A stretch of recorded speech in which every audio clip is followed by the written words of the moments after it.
Hey there, Midnight Masters.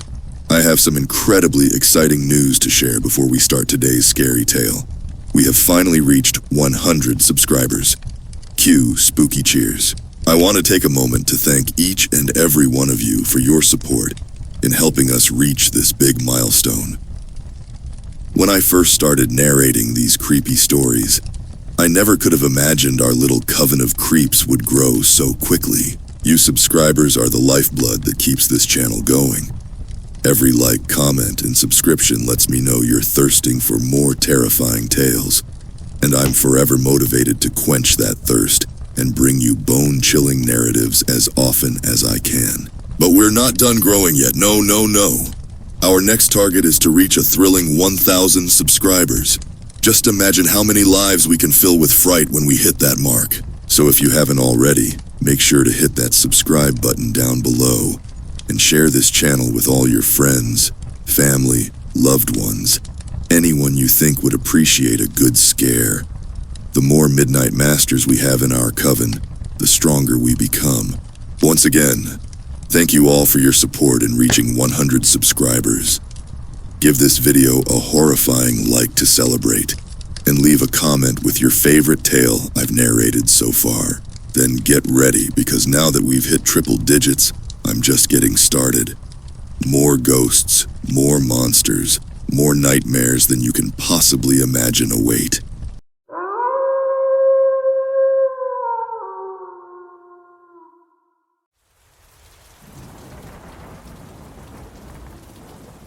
It was just another Saturday night, and I was working the late shift driving for Yellow Cab. The bars had let out a while ago, so the streets were filled with drunk and rowdy people looking for rides home. Business was booming as usual on a weekend night. I pulled up to the curb outside a popular dance club and rolled down my window, waiting to see if anyone would need a ride. A group of 3 girls stumbled out of the exit, laughing loudly as they struggled to stay balanced on their high heels. "Taxi!" one of them shouted, waving me over. I pulled up and hit the button to unlock the back door. "Where to, ladies?" I asked as they piled into the cab. They reeled off an address across town and I hit the gas, merging back into traffic. One of the girls was visibly more drunk than the others, slurring her words as she chattered away. The 2 others were giggling uncontrollably at everything she said. We had been driving for about 10 minutes when I glanced in the rearview mirror and noticed the drunkest girl had passed out, her head resting against the window.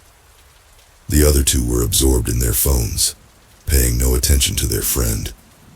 I figured they must be used to her passing out from drinking too much. A few more minutes went by when I heard a strange noise coming from the back seat.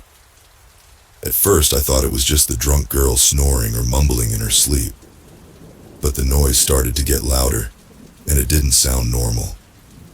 That's when I realized with horror that it was a gagging, choking sound. I slammed on the brakes and looked back to see the passed-out girl starting to turn blue in the face as she made awful choking noises. "She's choking!" I yelled at the other 2, who finally looked up from their phones with confused expressions. They screamed when they saw their friend struggling to breathe. I jumped out of the car and ran around to the back door, yanking it open. I hauled the choking girl out of the cab and laid her on the street, hoping I wasn't too late. Her lips were purple and her eyes were rolled back in her head by this point. I began performing the Heimlich maneuver, pumping hard on her diaphragm with my fists.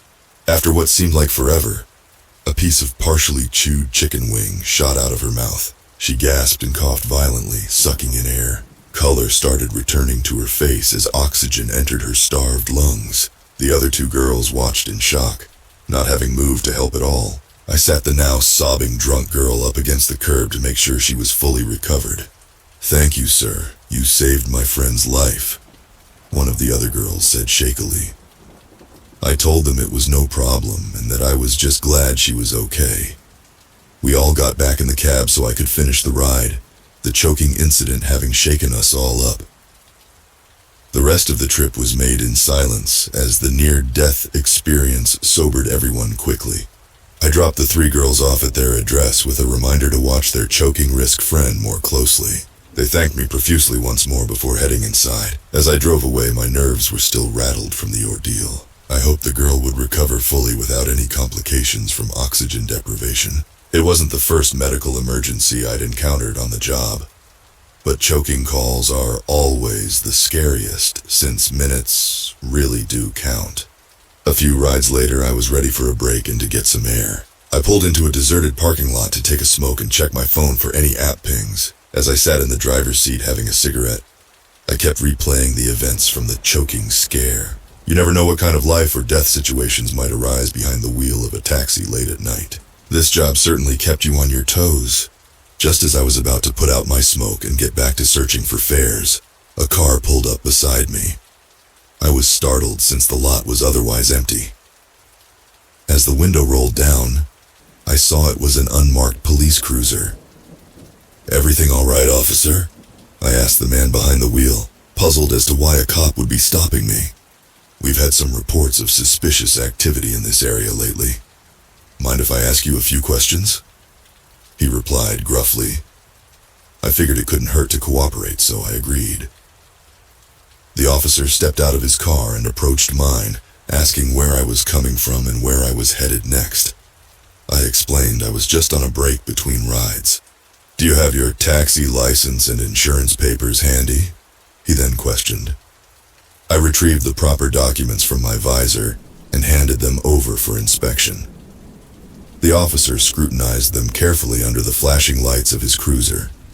His questioning was starting to make me uncomfortable, as I hadn't done anything wrong as far as I knew. Just then, another cop car screeched into the lot with the lights blazing. Two more officers jumped out, training their guns on my taxi through the windows. "Get out of the vehicle now with your hands up," one of them bellowed at me through a loudspeaker. I froze, not understanding what was happening. Was this some kind of mistake? Slowly, I complied with hands raised as instructed. As soon as I stepped out, I was thrown face down on the asphalt and handcuffed tightly behind my back. "What's going on? I didn't do anything!" I cried out in panic and confusion. One of the cops ignored me and started searching my cab aggressively, while the others watched with weapons drawn. After a few suspenseful minutes, the searching officer emerged holding a clear plastic evidence bag. Inside was a wallet and set of keys that definitely didn't belong to me. I'd never seen them before in my life. The officer squatted down beside me and showed me the items. "These were found under the driver's seat of your taxi. Care to explain how they got there?" I was completely stunned and horrified. I had no idea how someone else's personal effects ended up stashed in my vehicle. I told the officers with sincerity that I was being set up. There was no way those things were mine. But judging by their hard expressions, they weren't buying it. I was dragged to my feet and informed I was being placed under arrest on suspicion of robbery. As the cuffs dug into my wrists, millions of panicked thoughts raced through my mind. How could this be happening? Someone must have planted that damning evidence to frame me, but who and why? I tried to maintain my composure and repeatedly proclaim my innocence to deaf ears as the officers shoved me into the back of their cruiser. This night had taken a turn I never could have imagined. The ride to the police station was a sickening blur. I stayed mute the whole time, feeling numb with disbelief. This had to be a nightmare I'd wake up from any second now. When we arrived, I was processed like a common criminal, fingerprinted, photographed, and forced to change into an orange jumpsuit. They even took my personal belongings like my phone and wallet. I felt violated down to my core. I was thrown in a holding cell to await arraignment, collapsing onto the concrete bench in shock. How could this be real? My mind was swirling with unanswered questions. As the gravity of the situation sank in, panic welled up inside me. I was innocent, but trapped in a system designed to assume guilt. If I couldn't prove my case, I faced serious jail time for a crime I didn't commit. Sleep evaded me that long, agonizing night in my tiny, cold cell. The next morning, I was taken before a judge for my initial appearance. I pleaded not guilty as my public defender argued for bail since I had no criminal record. But the prosecution painted me as a dangerous offender who could reoffend or flee before trial. Despite my lawyer's best efforts, the judge decided to deny bail based on the seriousness of the charges. I was remanded to county lockup until trial. The days dragged on endlessly as I waited in prison blues. worried sick about losing my livelihood and freedom over lies. My family and friends visited, doing their best to reassure me and investigate leads on their own to help my lawyer build a defense. But whoever set me up seemed to have covered their tracks expertly. We were left flailing for answers with so many unsolved questions hanging over my head like a dark cloud. Finally, the long-awaited trial date arrived after agonizing weeks detained. I sat beside my lawyer at the defense table, scanning the spectators fervently for any sign the true culprit might be watching with glee. But the gallery was full of strangers. I stood before the jury looking like a desperate man as my attorney fought passionately to prove reasonable doubt. The prosecution's case sounded airtight. My fingerprints were all over the planted items, and my alibi couldn't be substantiated. It boiled down to their word against mine. I took the stand anxiously, swearing on oath that I was an innocent victim of a malicious scheme.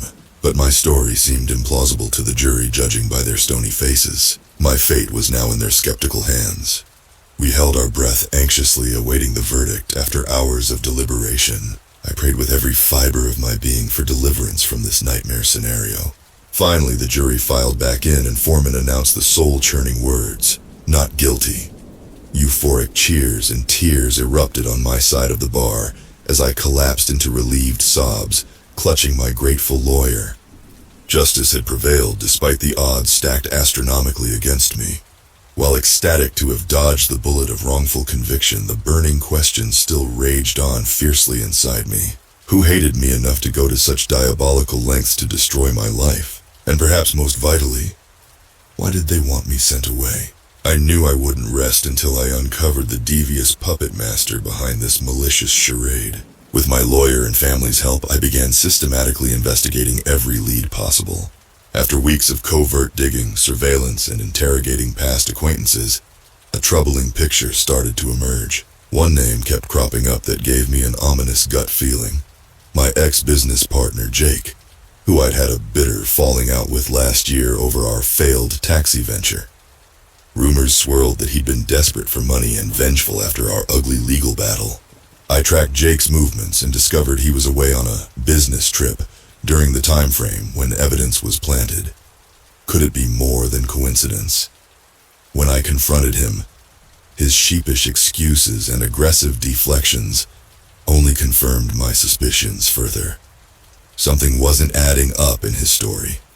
A slip of the tongue then gave me the smoking gun I needed.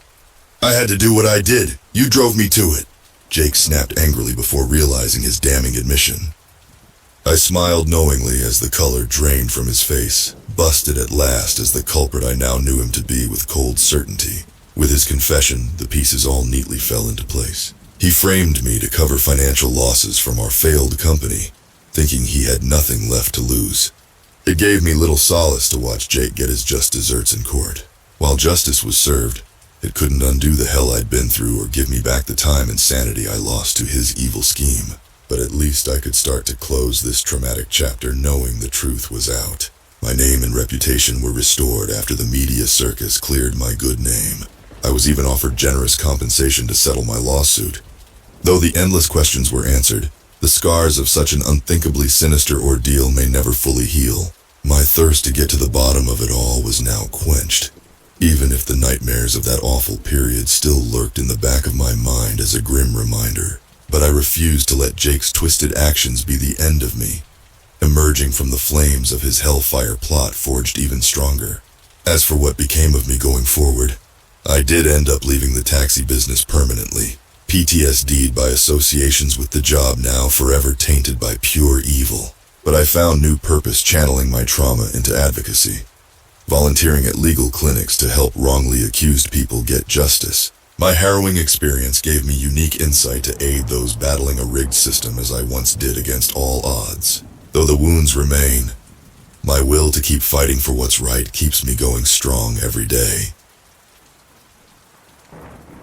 Before starting the next story, if you're enjoying our revamped narration style and can't wait for more, please be sure to show your support by giving this video a thumbs up. And don't forget to hit that subscribe button. So please like, subscribe, and let's start our next taxi driver horror tale. It was just past 1 a.m. on a humid August night in Queens, New York, when I picked up the fare that would change my life forever. I'd been driving a taxi for about 6 months at that point, getting a decent feel for the city streets and the general craziness you have to put up with in this line of work. But nothing could have prepared me for what happened that night. My name's Frank, and I was 25 years old at the time, putting myself through night classes at Queens College by driving a cab on the overnight shifts. It was a grind for sure, but the tips could be good if you worked the right areas of the city and didn't mind dealing with the occasional drunk jackass.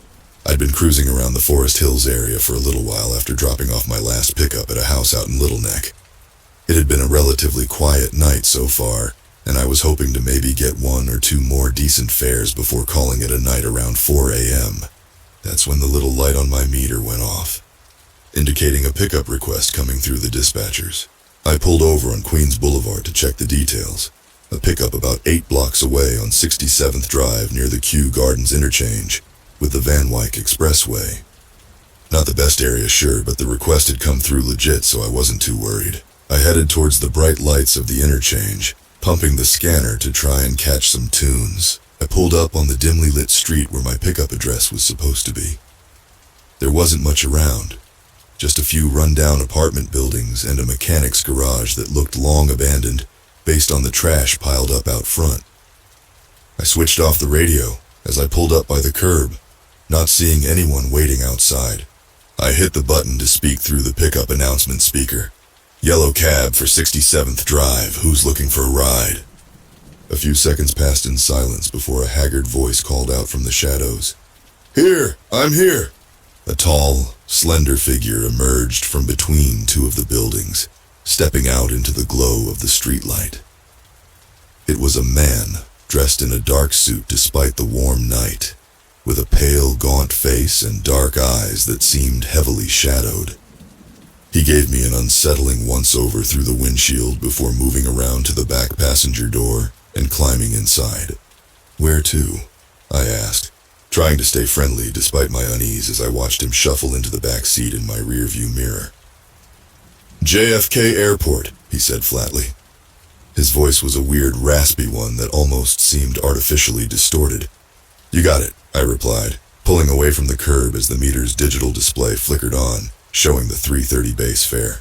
Our route would take us east along the Van Wyck to get to the airport, probably around 25 minutes without any traffic delays. I figured I'd put on some tunes to fill the silence, but as I reached for the radio dial, the man in the back cut me off. "No music, please," he rasped. "Too distracting." "Sure thing," I said with a shrug, leaving it off. Not the chattiest passenger, but I'd had much worse.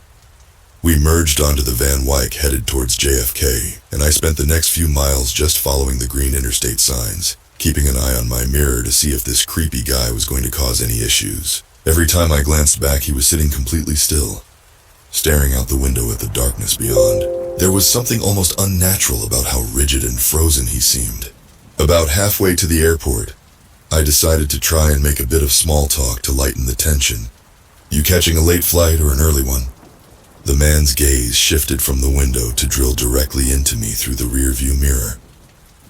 "Does it matter?" he asked curtly.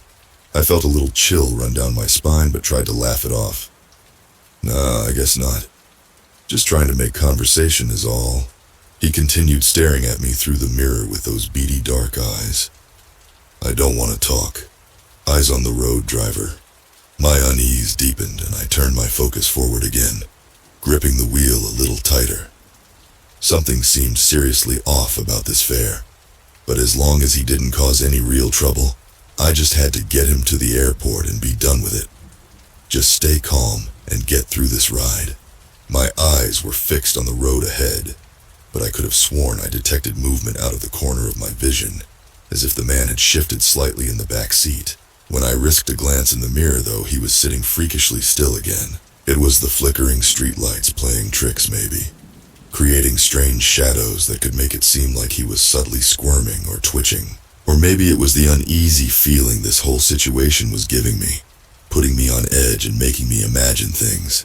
Whatever it was, I was growing more and more uncomfortable the closer we got to the airport. I couldn't wait to get this fare over with. A little voice in the back of my mind told me I shouldn't have even picked this one up, that something seemed really off about that dark, creepy-looking dude from the moment he stepped out of the shadows. But it was too late for that kind of thinking. All I could do now was get him to JFK as quickly as possible and take my cash. Those aviation fees would be a nice cherry on top of the fare too after being out all night. I just had to get through these last few miles. Then I noticed it out of the corner of my eye again. A slight involuntary twitch or shift of movement from the back passenger seat. I stole another glance in the mirror.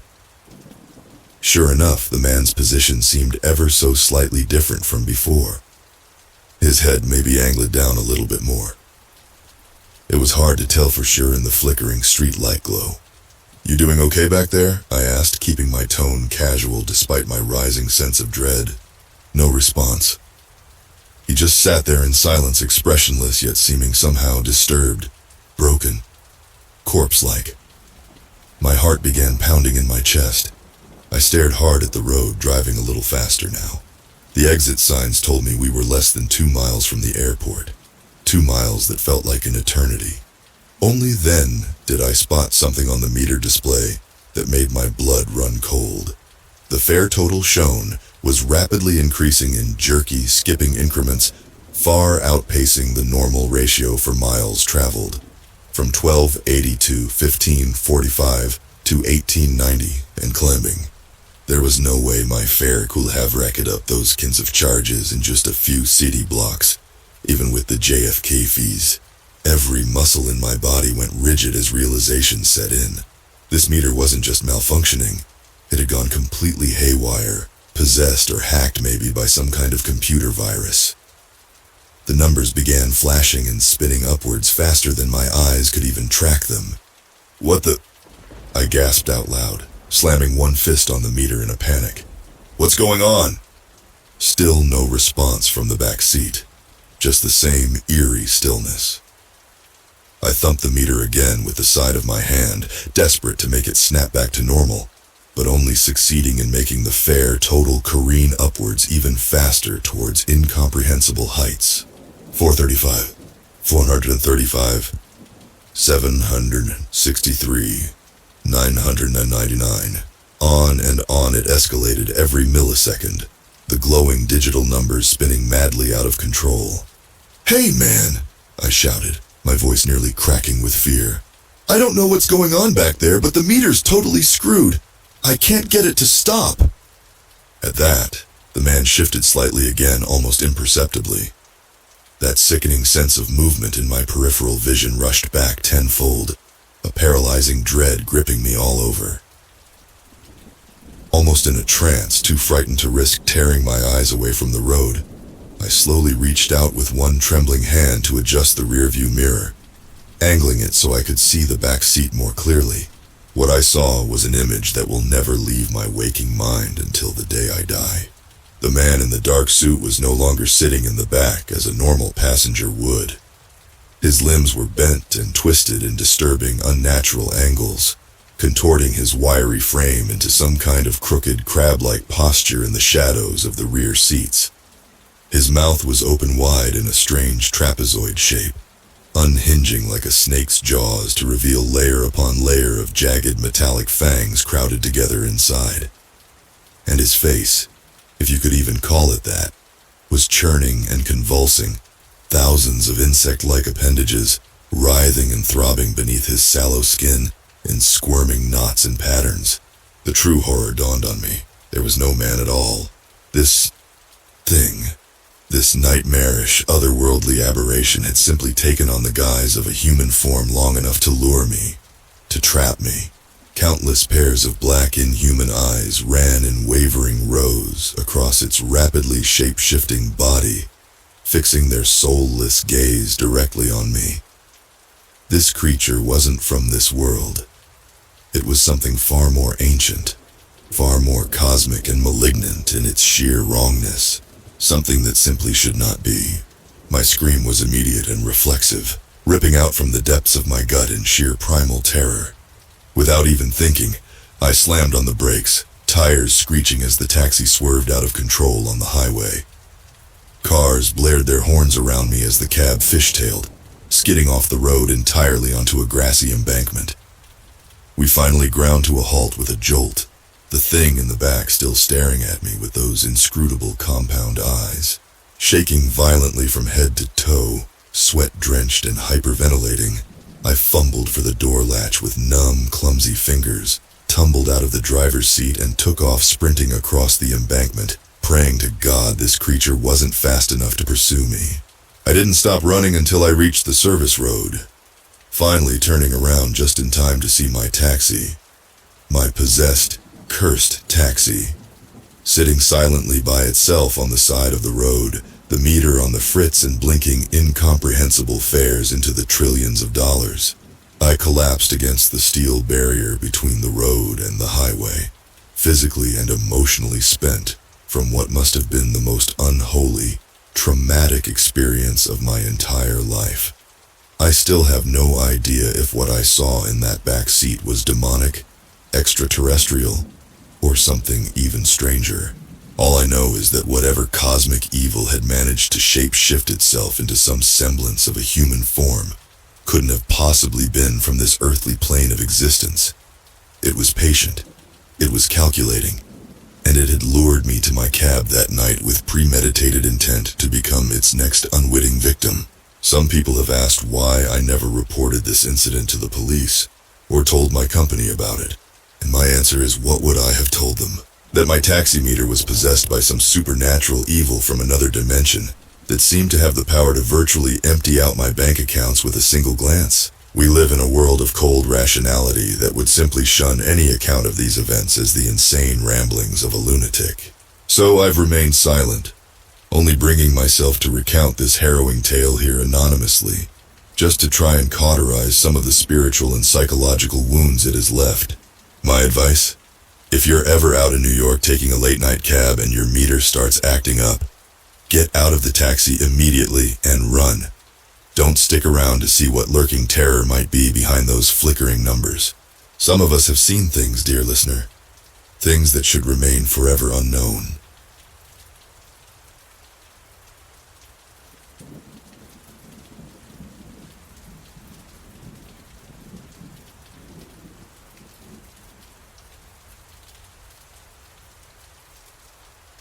It was just after 3 a.m. on a brutally cold January night in Chicago when I picked up the fare that would send my life careening into a nightmare. The kind of horror you never imagined could happen to you until you're living through it yourself. Looking back now, I should have listened to those first faint warning bells that something wasn't right. My name's Tom, and I'd been driving a cab for a little over 2 years at that point, putting in long overnight shifts to help pay the bills and keep my head above water. Some nights were a total grind, sure, but you'd get the occasional interesting passenger to keep things from getting too monotonous. At least, that's what I thought before that fateful night. It had been a slow, bitterly freezing shift so far. Not many people were out and about in temperatures dipping well below zero, leaving the streets eerily deserted. I was just about ready to call it a night around 3:15 when the airport notification light went off on my meter.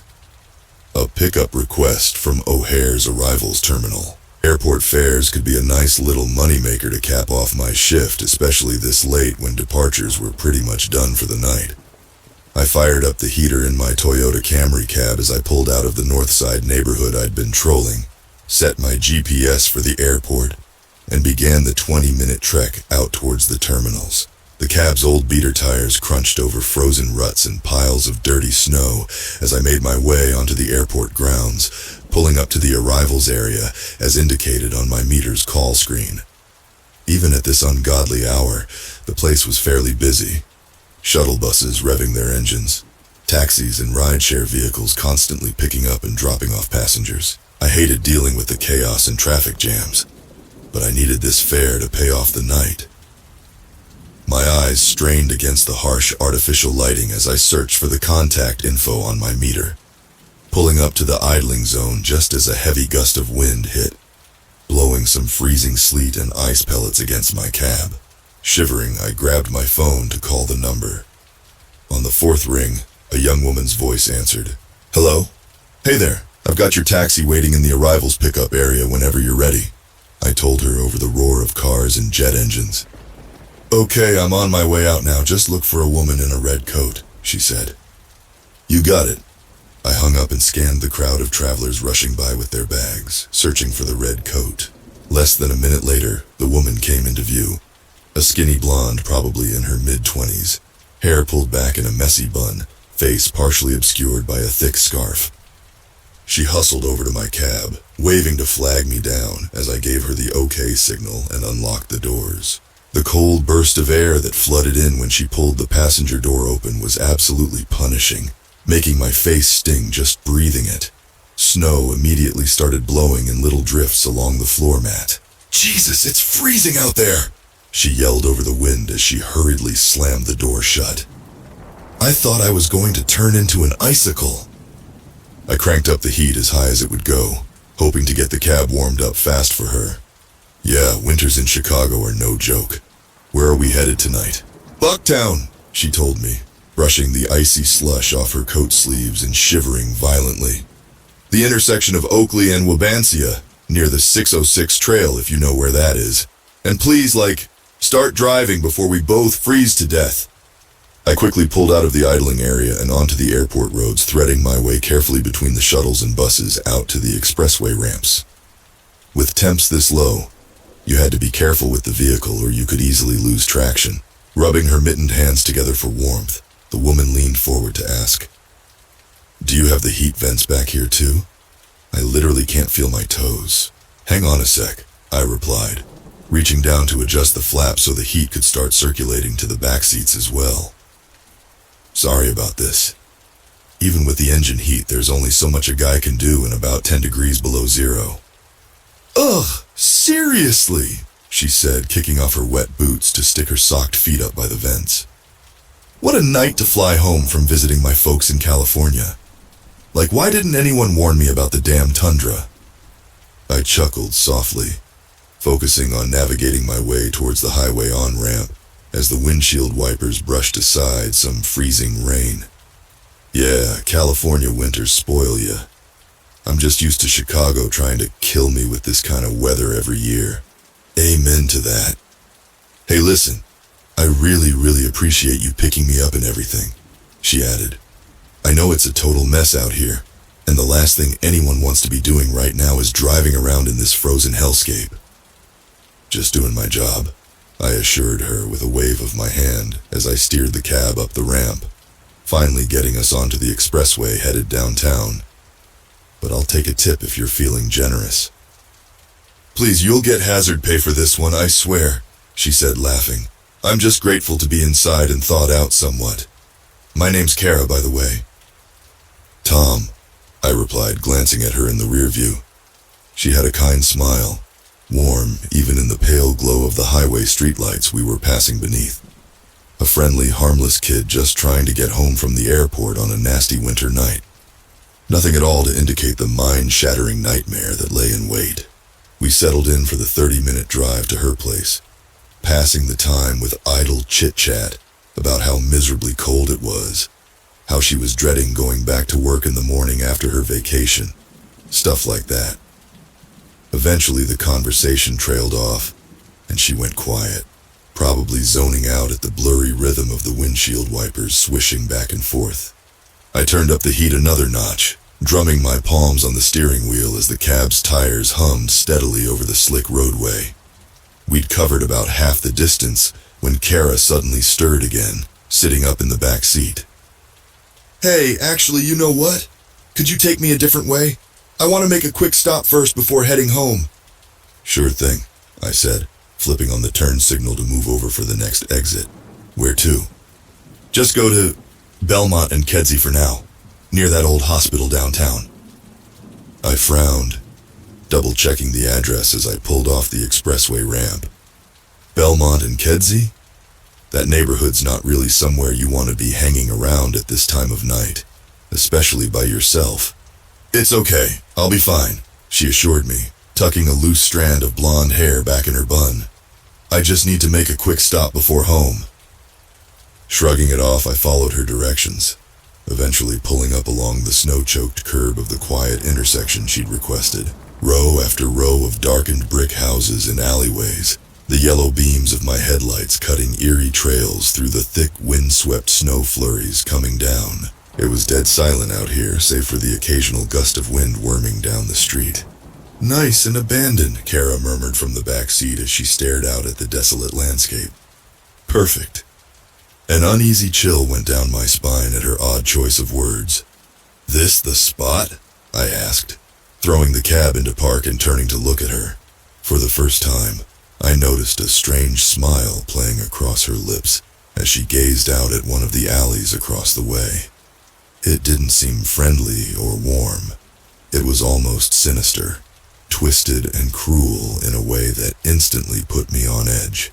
When her sharp blue eyes flicked back to meet mine, narrowed and wicked, I knew with sinking certainty that something was horribly, horribly wrong. "This is the spot," she purred, her voice dripping with malice. "Kill the engine, cabbie." White-knuckled fingers gripped the steering wheel as I stared at her, heart pounding in my ears. This couldn't be happening. "What? You heard me." She slowly pulled a chrome .38 revolver out from inside her coat and leveled it at the back of my head, smile still twisting across her face. "Kill the engine, or I'll kill you right now." My breath caught in my throat as a heavy tide of pure terror washed over me.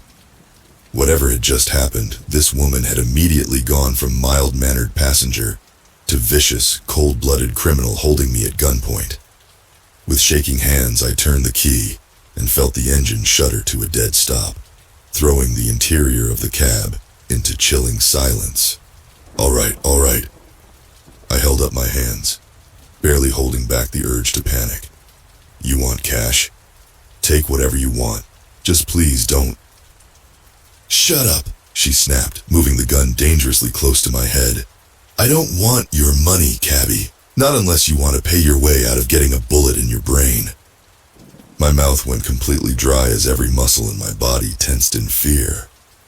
This psycho had just confessed she planned to kill me no matter what. "Then, what do you want?" I croaked, almost too petrified to speak. "I want you to get out of the car and walk into that dark alley," she instructed calmly, tilting her head towards the shadows across the street. "Don't try anything or I'll shoot you without a second thought. Got it?" I couldn't process what was happening. This wasn't a robbery. This woman was going to execute me unless I complied with her demands. Walked me right into a deserted alley where no witnesses could see. A twisted voice in my head screamed at me not to get out of the car. That leaving would mean she'd have all the leverage. But there was no fighting my way out when she had a gun trained on me at point-blank range. "Please, just take my wallet. You don't have to." "Get out of the car or I'll blow your brains out right now," she yelled with sudden venom, jamming the barrel of the revolver hard against my skull. "I'm not asking again." Crying now, hands still raised, I numbly opened the driver's side door and inched out into the frozen night air, whipped by the icy wind and swirling snowfall. Doubled over, shuffling forward at gunpoint across the slick abandoned street, I tried one last desperate plea. "Lady, I don't know what this is, but I swear whatever you want." "Move!" she growled as she climbed out of the cab too, shoving the gun hard into my back as I stumbled along, terrified. In one final act of madness before doing what she said, I spun around and grabbed the revolver with both hands, fighting for control of it as she screamed curses at me. But she was quicker, wrestled it free, and viciously pistol-whipped me across the side of the face. A nauseating crack of metal on bone that sprayed blood in an arc across the snow as I crumpled to the icy ground. Dazed on my hands and knees, vision swimming, I still tried to scream for help even though I knew it was hopeless. No one could see or hear us in this frozen hellscape. Reality came crashing down seconds later when a vicious kick landed square in my ribs, knocking the air from my lungs as she sneered down at me. "You're only making this harder on yourself, cabbie." Before I could even register what hit me, the revolver roared in her outstretched hand with a deafening bang that felt like a concussive blast at point-blank range. An explosion of searing pain erupted from my thigh, like a white-hot poker had been jammed straight through it.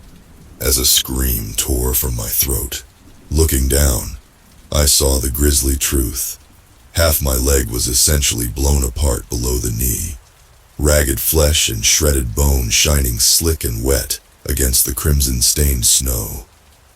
I collapsed fully to the frigid ground, scrabbling at the wound, as I howled in agony. "Now!" the woman hissed, looking almost euphoric as she stood over me. "We're going to go nice and quiet into that alley like I asked, because if you don't, I'll put the next bullet somewhere a lot worse. Understand?" I was hyperventilating now, clutching my mangled leg as shock set in. No. This couldn't be happening. How did this become so depraved so quickly? I barely had the strength to speak through the pain, but I forced the words out. "Why?" I gasped between ragged breaths as tears streamed down my face. "Why are you doing this to me?" She smiled again, eyes glinting in the darkness, a deranged, remorseless smile of pure evil. "I just want to watch you die, Cabby." Her soulless gaze went almost dreamy as she drank in my look of abject horror, raising the gun to smear it through the blood and gore coating the muzzle like a perverse work of art. "Now let's go. I've got a special place picked out just for your pathetic ending." With no other choice, bleed out alone in the street, or do as she says, I dragged myself to my feet, nearly collapsing from the agony lancing through my body with each agonizing step. Nothing could have prepared me for the merciless depravity of that long, slow march through the deserted alley, her gun trained on me the entire excruciating way. Finally, we came to a crumbling old building, its entrance a decaying wooden door, hanging half off its rusted hinges. She shoved me inside roughly, the barrel of that revolver jammed hard against my lower back as we descended into the chilling, tomb-like darkness of what looked like an ancient abandoned tenement. "Perfect," she purred, kicking aside the rotting debris littering the creaking wooden floor. "How's this for a grand stage for your finale?" I didn't have the strength left to fight or scream, delirious from shock, body drenched in a cold sweat. I simply collapsed to my knees in the middle of that black, suffocating room as dark as the appalling evil in this woman's heart. My last thoughts were of my family, and the devastating heartbreak they'd feel knowing I'd been so brutally taken from them by this unrepentant monster. I barely registered it when she inched closer, placing the gun directly against the base of my skull, whispering pure malice into my ear. "Any last words?" My response was a feeble sob, tears streaming down my bloody face as I awaited the inevitable. "How's this then?" She growled through clenched teeth as the floor creaked in the darkness, her finger tightening on the trigger. "Rot in hell, Cabby."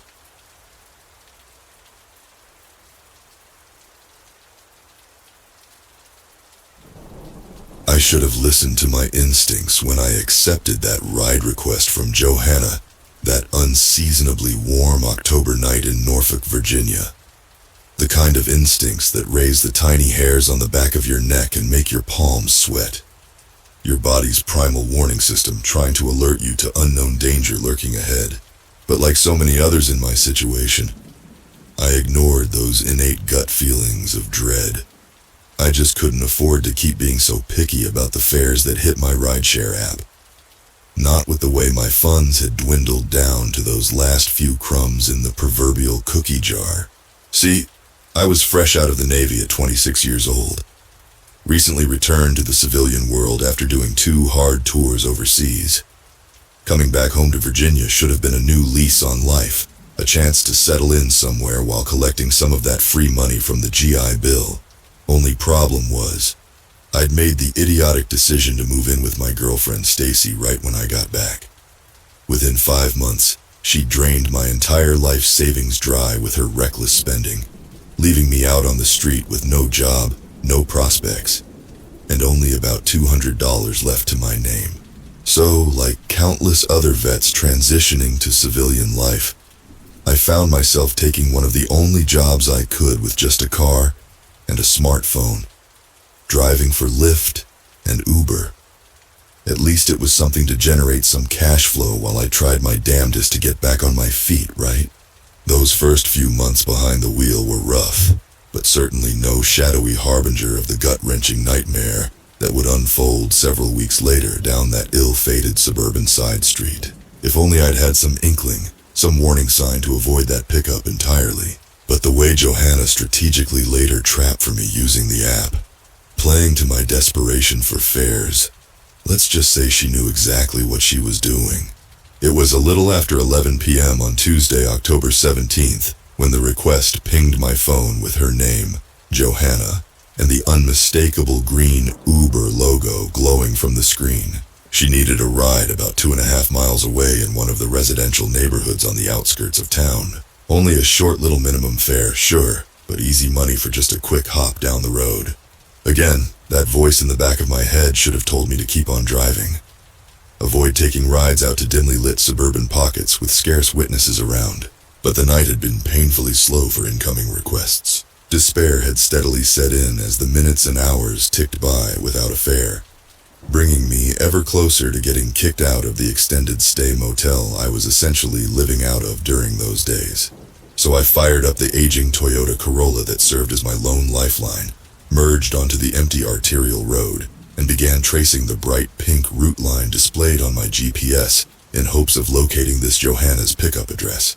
My heart started beating a little faster when I realized she'd requested the ride from a particularly remote area, a subdivision near some dense backwoods just outside the Norfolk city limits. For whatever reason, most of the local rideshare drivers tended to avoid going out that way late at night, unless it was a truly lucrative fare. The lack of ambient lighting made it needlessly treacherous, not to mention how deep inside the residential labyrinth you had to venture to find the requesters' houses.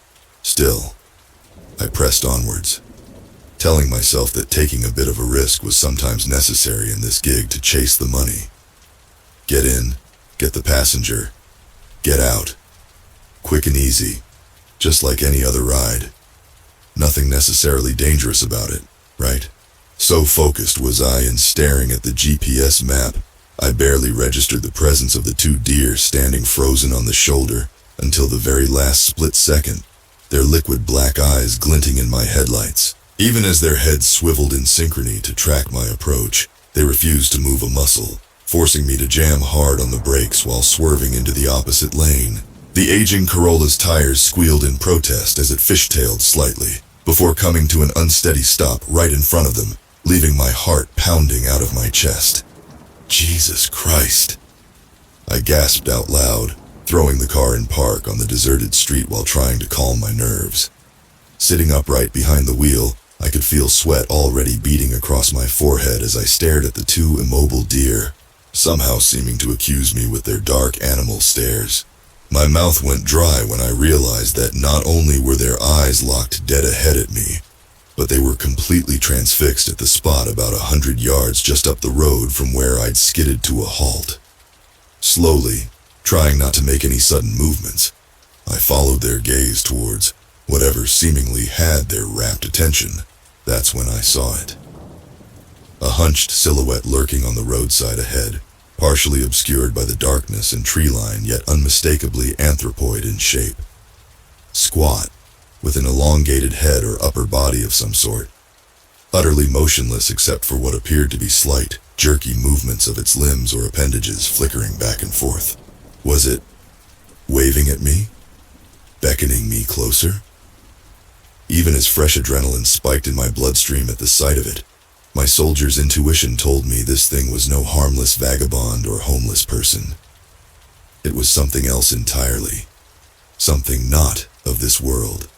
The sudden appearance of this unsettling, vaguely humanoid presence couldn't be mere coincidence. Not when coupled with those two deer's bizarre, perfectly synchronized fixation on the exact same patch of roadside ahead. Of all the places in these quiet suburban backroads to encounter such an unearthly phenomenon, it had to be directly along my route to pick up Johanna. My heart rate kicked into overdrive as a new wave of dread suddenly washed over me, seemingly from out of nowhere. Taking a few deep, steadying breaths like my old drill sergeant used to preach, I shook off the momentary panic and forced my focus back on the job at hand, picking up this fare safely and getting back to my normal routine in one piece. Maybe Johanna could shed some light on what was going on out here, or at least give me the impetus to cut my losses and just leave if need be. No point sticking around and losing myself in darker speculation just yet. With that mental pep talk, I took one last, fleeting glance up at the unmoving deer silhouettes before slowly pulling up my parking brake and continuing along the dark, winding residential route at a cautious crawl, doing my best to ignore the anomalous figure's hunched silhouette as it slipped past out of view. No sooner had I rounded the next bend when the little proximity ring on my GPS map flashed, letting me know the pickup point was dead ahead. Johanna's designated address turned out to be a small, two-story house situated on a dimly lit cul-de-sac at the deepest point of the winding neighborhood, completely surrounded by thick copses of gnarled trees and forest. To call the scenery secluded would be putting it mildly. In all honesty, it felt more like those old rural backwoods horror film sets, isolated and foreboding, far from any potential witnesses or passers-by. By the time I eased the Corolla up to the base of her driveway and cut the engine, the uneasy feeling gnawing at the pit of my stomach had coalesced into a firm knot of dread. Instincts were screaming at me to get out of here, that something was deeply off about the whole situation I'd managed to blindly stumble into like a lamb for the slaughter. Yet somewhere beneath that sense of mounting trepidation, desperation to work kept me rooted in place, just waiting for Johanna to appear so I could get on with the fare. My thoughts briefly flicked back to the thinning funds on my Uber cash card, how that would soon be insufficient to pay for both gas and another week's rent at the motel. If I wanted to avoid being put out on the street, I couldn't afford to let nights like this pass me by without securing whatever money was on the table. So despite my body screaming out a primal warning, despite the fresh memory of that hunched, disturbing roadside figure burned into my brain, I fired off the standard, "Your Uber is here," text message, and leaned back to wait for a response. I sat in tense silence for what felt like an eternity, anxiously tapping my fingers against the steering wheel, before a new message notification flashed on my phone screen. "Be right out, give me a minute." The timestamp showed she'd fired off that reply almost instantaneously. Good. She seemed to be ready and waiting for me, ready to get this over with, hopefully. Stay focused and professional. Try not to dwell on the creepy vibes flooding my senses. Just get in and get out. A faint scraping noise suddenly froze me in place, the hair standing up on the back of my neck as it registered in my peripheral hearing. It was the unmistakable sound of metal on concrete, repetitive and softly oscillating, coming from somewhere in the darkness directly behind me. Gripping the steering wheel tighter to halt the trembling in my hands, I forced myself to slowly turn and peer into the rearview mirror for the source of that chilling, unnatural scraping. I nearly jumped out of my skin when I saw it, a slow, hunched figure emerging from the tree line at the rear of the cul-de-sac, dragging what appeared to be a crowbar or lug wrench of some kind along the pavement behind it as it closed the distance. The face, at least what I could make out under the dim illumination, was a twisted, demonic rictus that seemed to pulse and distort with each jerky movement of its gaunt, desiccated limbs, clawing through the air. Black holes seemed to bore inward where its eyes should have been, leaving me staring into a stark, soulless void. I knew with a bone-chilling certainty that this was no human being or mere vagrant skulking about in those woods. Then suddenly, as if sensing my gaze upon it through the rear-view glass, the crouched silhouette jolted violently upright and halted dead in its tracks. Even in the darkness, I could feel those empty, malformed sockets, somehow finding my face, locking onto me from across the cul-de-sac's clearing. It panned slightly from side to side, studying me like some hunter zeroing in on its prey. Slow, deliberate, malicious beyond all human comprehension. I opened my mouth to scream, even as I realized my voice had abandoned me, every fiber of my being paralyzed with raw, unfiltered terror. There was no describing the cosmic malignance emanating from that elongated, hunched silhouette in the darkness.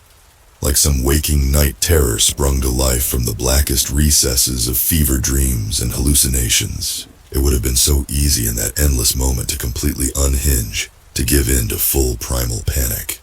To this day, I have no idea what force of will managed to keep me from going utterly catatonic right then and there. Something deep inside the receding flickers of rational thought surging through my brain was clearly screaming for me to remain completely motionless, to not give this entity any reason to take an active interest in me, to sit there utterly frozen like I was one with the interior of the car, my only solace or protection in that godforsaken cul-de-sac. It couldn't have lasted more than half a minute, that paralytic standoff against the darkness with the lurker's unseen gaze boring into me. But it felt like an eternity, nearly driving me insane before the moment was finally broken by the violently loud slam of a wooden door from Johanna's house behind me. In a panicked, desperate trance, I whipped back around to see her casually walking out towards my car, in the beam of the headlights, a carefree smile on her face, and a small overnight bag slung over one shoulder. The young brunette couldn't have looked more disarmingly normal and pretty in that moment. Not a single care in the world, as she made her way to my passenger door like any routine fare. My brain must have been so overloaded with raw panic and adrenaline that I could barely process her chipper greeting as she tossed the bag in back and made herself comfortable in the seat behind me. I just blinked repeatedly, hands still frozen in a death grip on the wheel, unable to shake off the visceral aftershock of whatever hellscape I'd just been affixed to moments beforehand. It was all I could do to stammer out a faint response, asking her for the destination address to at least initiate the trip in the app, with what felt like the last fraying threads of my sanity. Every molecule in my body was screaming to get the hell out of here as fast as humanly possible. But part of me was terrified if I simply tore out of that driveway in blatant panic, I would summon whatever sinister force lurked out there in the darkness, and God only knew what kind of indescribable evil that could unleash upon me. So with every ounce of willpower I possessed, I forced the trembling muscles in my hands to shift the car into gear and peel out of that nightmare suburbia at the nearest legal speed. The behavior must have been unusual enough for Johanna to notice, because she immediately asked if I was okay, if I needed to pull over or something. I honestly don't even recall what bullshit excuse I stammered out, only focused on putting as many roads and landmarks between myself and that place as I could. I do know I managed to get her the few miles to her destination with what felt like my soul completely evacuated from my body. Just an empty, shaking husk operating solely on autopilot to get this cursed situation officially over and done with. Johanna paid the fare on her app and left with what I'm certain was a slightly bewildered look, aimed at the shell-shocked driver in front of her. Not that I could have formed a coherent word or sentence to explain what unimaginable entity I'd encountered out near those backwoods. I may as well have been a reanimated corpse in her eyes for how little life I seemed to truly have left. I can only imagine what she must have assumed about me. Another crazy conspiracy theorist raving about seeing ghosties and monsters late at night. Or maybe she thought I was drunk or on drugs, detached from reality in more terrestrial ways. Whatever she took from my unsettling demeanor and behavior, the young woman simply gathered her bags and hurried towards her destination, with an unsettled gaze back over her shoulder. An hour later saw me hunched over on that motel bed in the fetal position, clothes and body still damp from sweat, staring off at the stained wall ahead without even blinking. My mind simply couldn't process or begin to heal from what I'd borne witness to. The very fabric of reality itself warping and twisting before my eyes in that backwoods nightmare realm. The lurker, the watcher, whatever you want to call that thing. It had shown itself to me for reasons I couldn't even begin to fathom. It took 4 weeks of sleepless nights alternating between catatonia and convulsing panic attacks before I finally fled the state altogether and started driving for Uber in Columbus, Ohio. As far as I know, it was a completely random act of self-preservation to put as much distance as physically possible between myself and those haunted Virginia back roads. Or maybe my subconscious was guiding me away from something far darker than I could even bring words to. I've never stopped to pick up fares from areas like that cul-de-sac ever again. And I probably never will. At least not until those distorted humanoid silhouettes stalking through the night finally stop permeating my dreams. So, if you're ever out driving the quiet suburban back roads, some moonless evening, and you happen to catch sight of some hunched, anomalous figure darting among the tree lines ahead, mind your instincts. Get out of there before whatever it is can fix its lightless gaze upon you.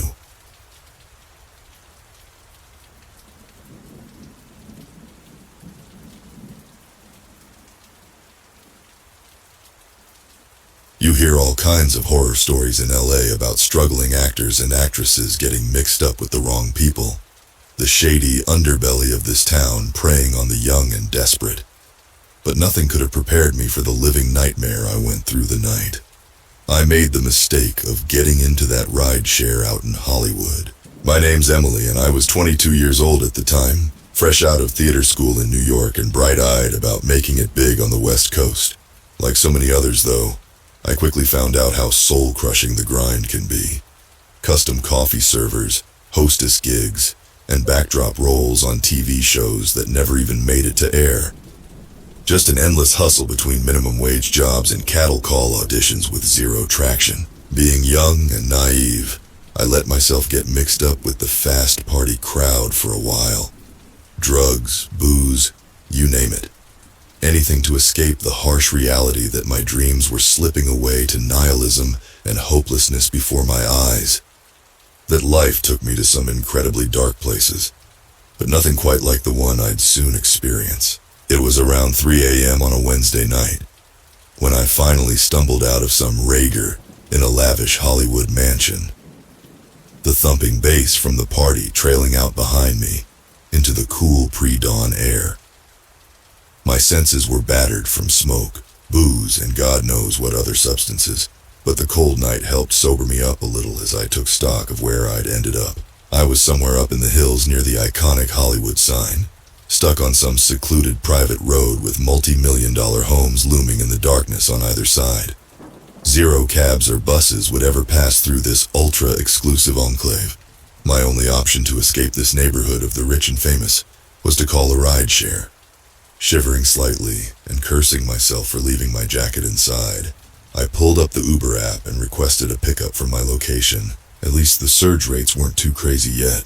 According to the map, the nearest driver was only about 5 minutes away too. Thank God.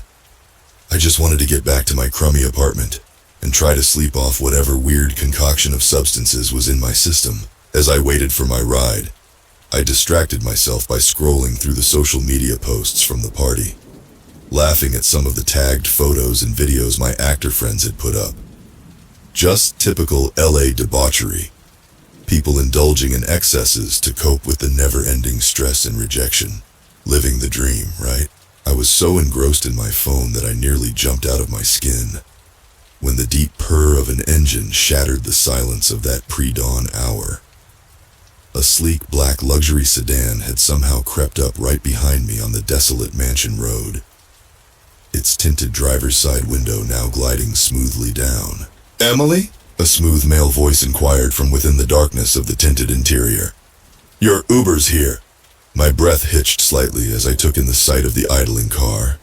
High-end, spotless condition, handsome leather interior. This was a ride way above the standard Uber vehicle class I'd requested, but the prospect of a comfortable journey back across town made me push aside my momentary apprehension. "Oh, yeah, that's me. Thanks for picking me up," I said, immediately reaching for the rear door handle. "Actually, babe, why don't you come have a seat up front?" The driver's voice oozed with a charm and confidence that was startlingly magnetic. I felt an involuntary flush creeping into my cheeks as I hesitated at the unexpected invitation. Still, this was Hollywood. Drivers were always trying weird little side hustles and stunts, probably hoping for some tabloid photo op with a starlet or something. As long as this guy was on the level and could get me home safely, I figured I'd roll with it and soak up the luxury ride while I could. Sure, yeah, I can do that," I replied with an awkward laugh, abandoning the rear door and moving towards the front passenger side. As I stepped around the front of the gleaming sedan, the interior dome light switched on just long enough for me to get a glimpse of the driver. Seemingly late 30s, athletic build, chiseled jaw and designer shades covering his eyes despite the nighttime hour, sharp, tailored suit and a crooked smile flashing across thin lips. He was Hollywood handsome, the kind of leading man looks that jumped off the big screen. Stomach fluttering, I pulled open the front door and lowered myself into the sumptuous leather passenger seat, pulling it closed behind me. Up close now, I could detect the driver's subtle cologne, an intriguing blend of citrus and woodsy musk. He let out a low, appreciative whistle as his shaded gaze raked over me. "Well, ain't you just a little Lolita?" he purred in a smooth baritone, gunning the engine as he pulled away from the curb in a cloud of exhaust and burnt rubber. Maybe I should have taken that as my cue to get out right then and there, but between the charming eye candy behind the wheel and my impaired state of judgment from the party, a darker, more insidious rationalization embedded itself in my mind, one telling me to go with the flow and quit worrying so much. This guy was an Uber driver after all, not some street predator, and he was going to get me home safe while providing a taste of the luxury treatment. So with a giddy smile plastered across my face, I went full starry-eyed ingenue and batted my eyelashes at him. "So, like what you see, Mr. Uber driver?" He let out a low chuckle and cut those piercing eyes back at me for just an instant, letting one hand leave the steering wheel to slowly brush a lock of hair away from his chiseled jawline in a way that made me flush from head to toe. "Oh, trust me, baby, you have no idea what I can see in you." I should have sprinted far away from that sleek black charm offensive right then and there. But between my addled state and the poor woman's desperate dreams of breaking into fame and fortune by any means necessary, I bought right into the sultry allure laying on thick inside that luxury sedan. By the time the driver suddenly veered off the main road, peeling up a deserted private driveway towards an imposing modern mansion looming in the distance, I scarcely even registered the concern the detour should have raised. In my dangerously naive state, I just kept drinking in the fantasy of this chiseled older gentleman whisking me to some glamorous private soiree full of industry insiders, or maybe even a film set for some secret audition. That's when the sedan's tinted side window abruptly slid open, framing the silhouette of a young woman's face, concealed partially in shadow. "She's cute," the girl purred in a husky voice I couldn't quite place. "Is she the next one?" "Are you kidding?" the driver scoffed. "This is going to be a hell of a start to our little collection. And she's a willing one too." My blood turned to ice in my veins as a new, deeper wave of horror slowly registered. I wasn't sharing some glamour fantasy after all. I was just another lamb being led to the slaughter by some deranged, twisted predators lurking out in these affluent Hollywood hills. The driver must have glimpsed the stark terror dawning on my face, because he unleashed a menacing, humorless laugh as the sedan careened closer and closer towards the looming house ahead. "Don't look so scared, little starlet. This is every actress's dream come true. You'll be a part of my private collection forever, immortalized by some of the finest artists in Tinseltown. No amount of money, fame, or drug-addled rationalizing could dull the visceral, soul-sucking terror that enveloped me in the final moments, as the mansion's exterior lights blinked on, blinding me with the horrors they revealed. Statues and displays frozen forever in silent screams, grisly forms intertwining in apocalyptic scenes, and hellish sculptures that defied all description. No more fantasy. I was in the clutches of perverted madmen, Hollywood serial killers who delighted in taking disposable young stars and immortalizing them in their twisted masterpieces. Everything went black when a wretchedly sweet smell pierced my nostrils, the telltale prelude to becoming an eternal piece in their private collection. I bolted awake back in the waking world, trembling and drenched in terror sweat, to find myself still propped in that abandoned roadside driveway by the dark sedan, the charming driver long gone, nothing more than a lingering demonic presence trapped in the borders between dream and reality, just the memories of its spine-chilling promises echoing endlessly through the canyons of my tormented soul. I never opened the rideshare apps on my phone again after that experience. I've remained in self-imposed seclusion, distancing myself from that dark, glamour-crazed lifestyle that made me vulnerable. After all, in a city where so many arrive with starry eyes and boundless ambition only to vanish without a trace, it's impossible to know which nightmare revelations are mere tricks of the mind and which may hold an even deeper, more unshakable horror.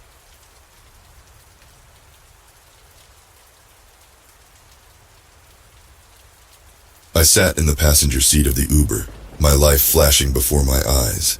This driver was a crazy person. There was no doubt in my mind about that. My friend Smilf Hunter and I had eaten a couple cannabis gummies and some acid while waiting for the car to arrive. This turned out to be a terrible idea. Now I felt like my heart might explode. "There's lizard people in the bars," the woman with the frantic, racing eyes said. She said her name was Jenny. Physically, she only looked 19 or 20, but her eyes were ancient and haunted. Her hair was clumped and unwashed. Her blue eyes shone with some kind of lunatic gleam. Otherwise, she was fairly pretty with pale skin and high cheekbones. She looked very thin, however, as if she hadn't been eating much lately. They look like people sometimes, but they can take off their skin. They can change, Jenny continued. She drove 40 miles an hour on the highway in the fast lane. An endless caravan of cars stretched behind us. People would try to merge into the middle lane and pass by, flipping us the bird or screaming profanity out their windows as they went. She decided to change lanes. I knew what was coming. It was bizarre and terrifying.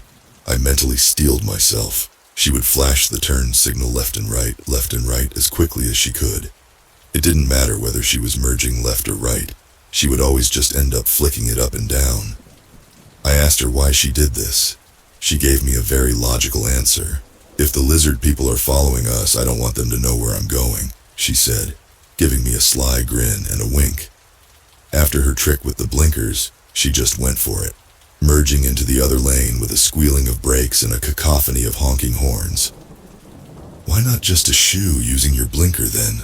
I asked, blinking slowly and trying to comprehend her logic. I saw car headlights inches away from me and I repressed a very strong urge to scream. "Because that is what they are expecting," she cried triumphantly, smiling wide, apparently not even realizing the absolute danger we were in. "I seriously doubt any of them are following an Uber driver around," Smilfy said, his black eyes smoldering like coals.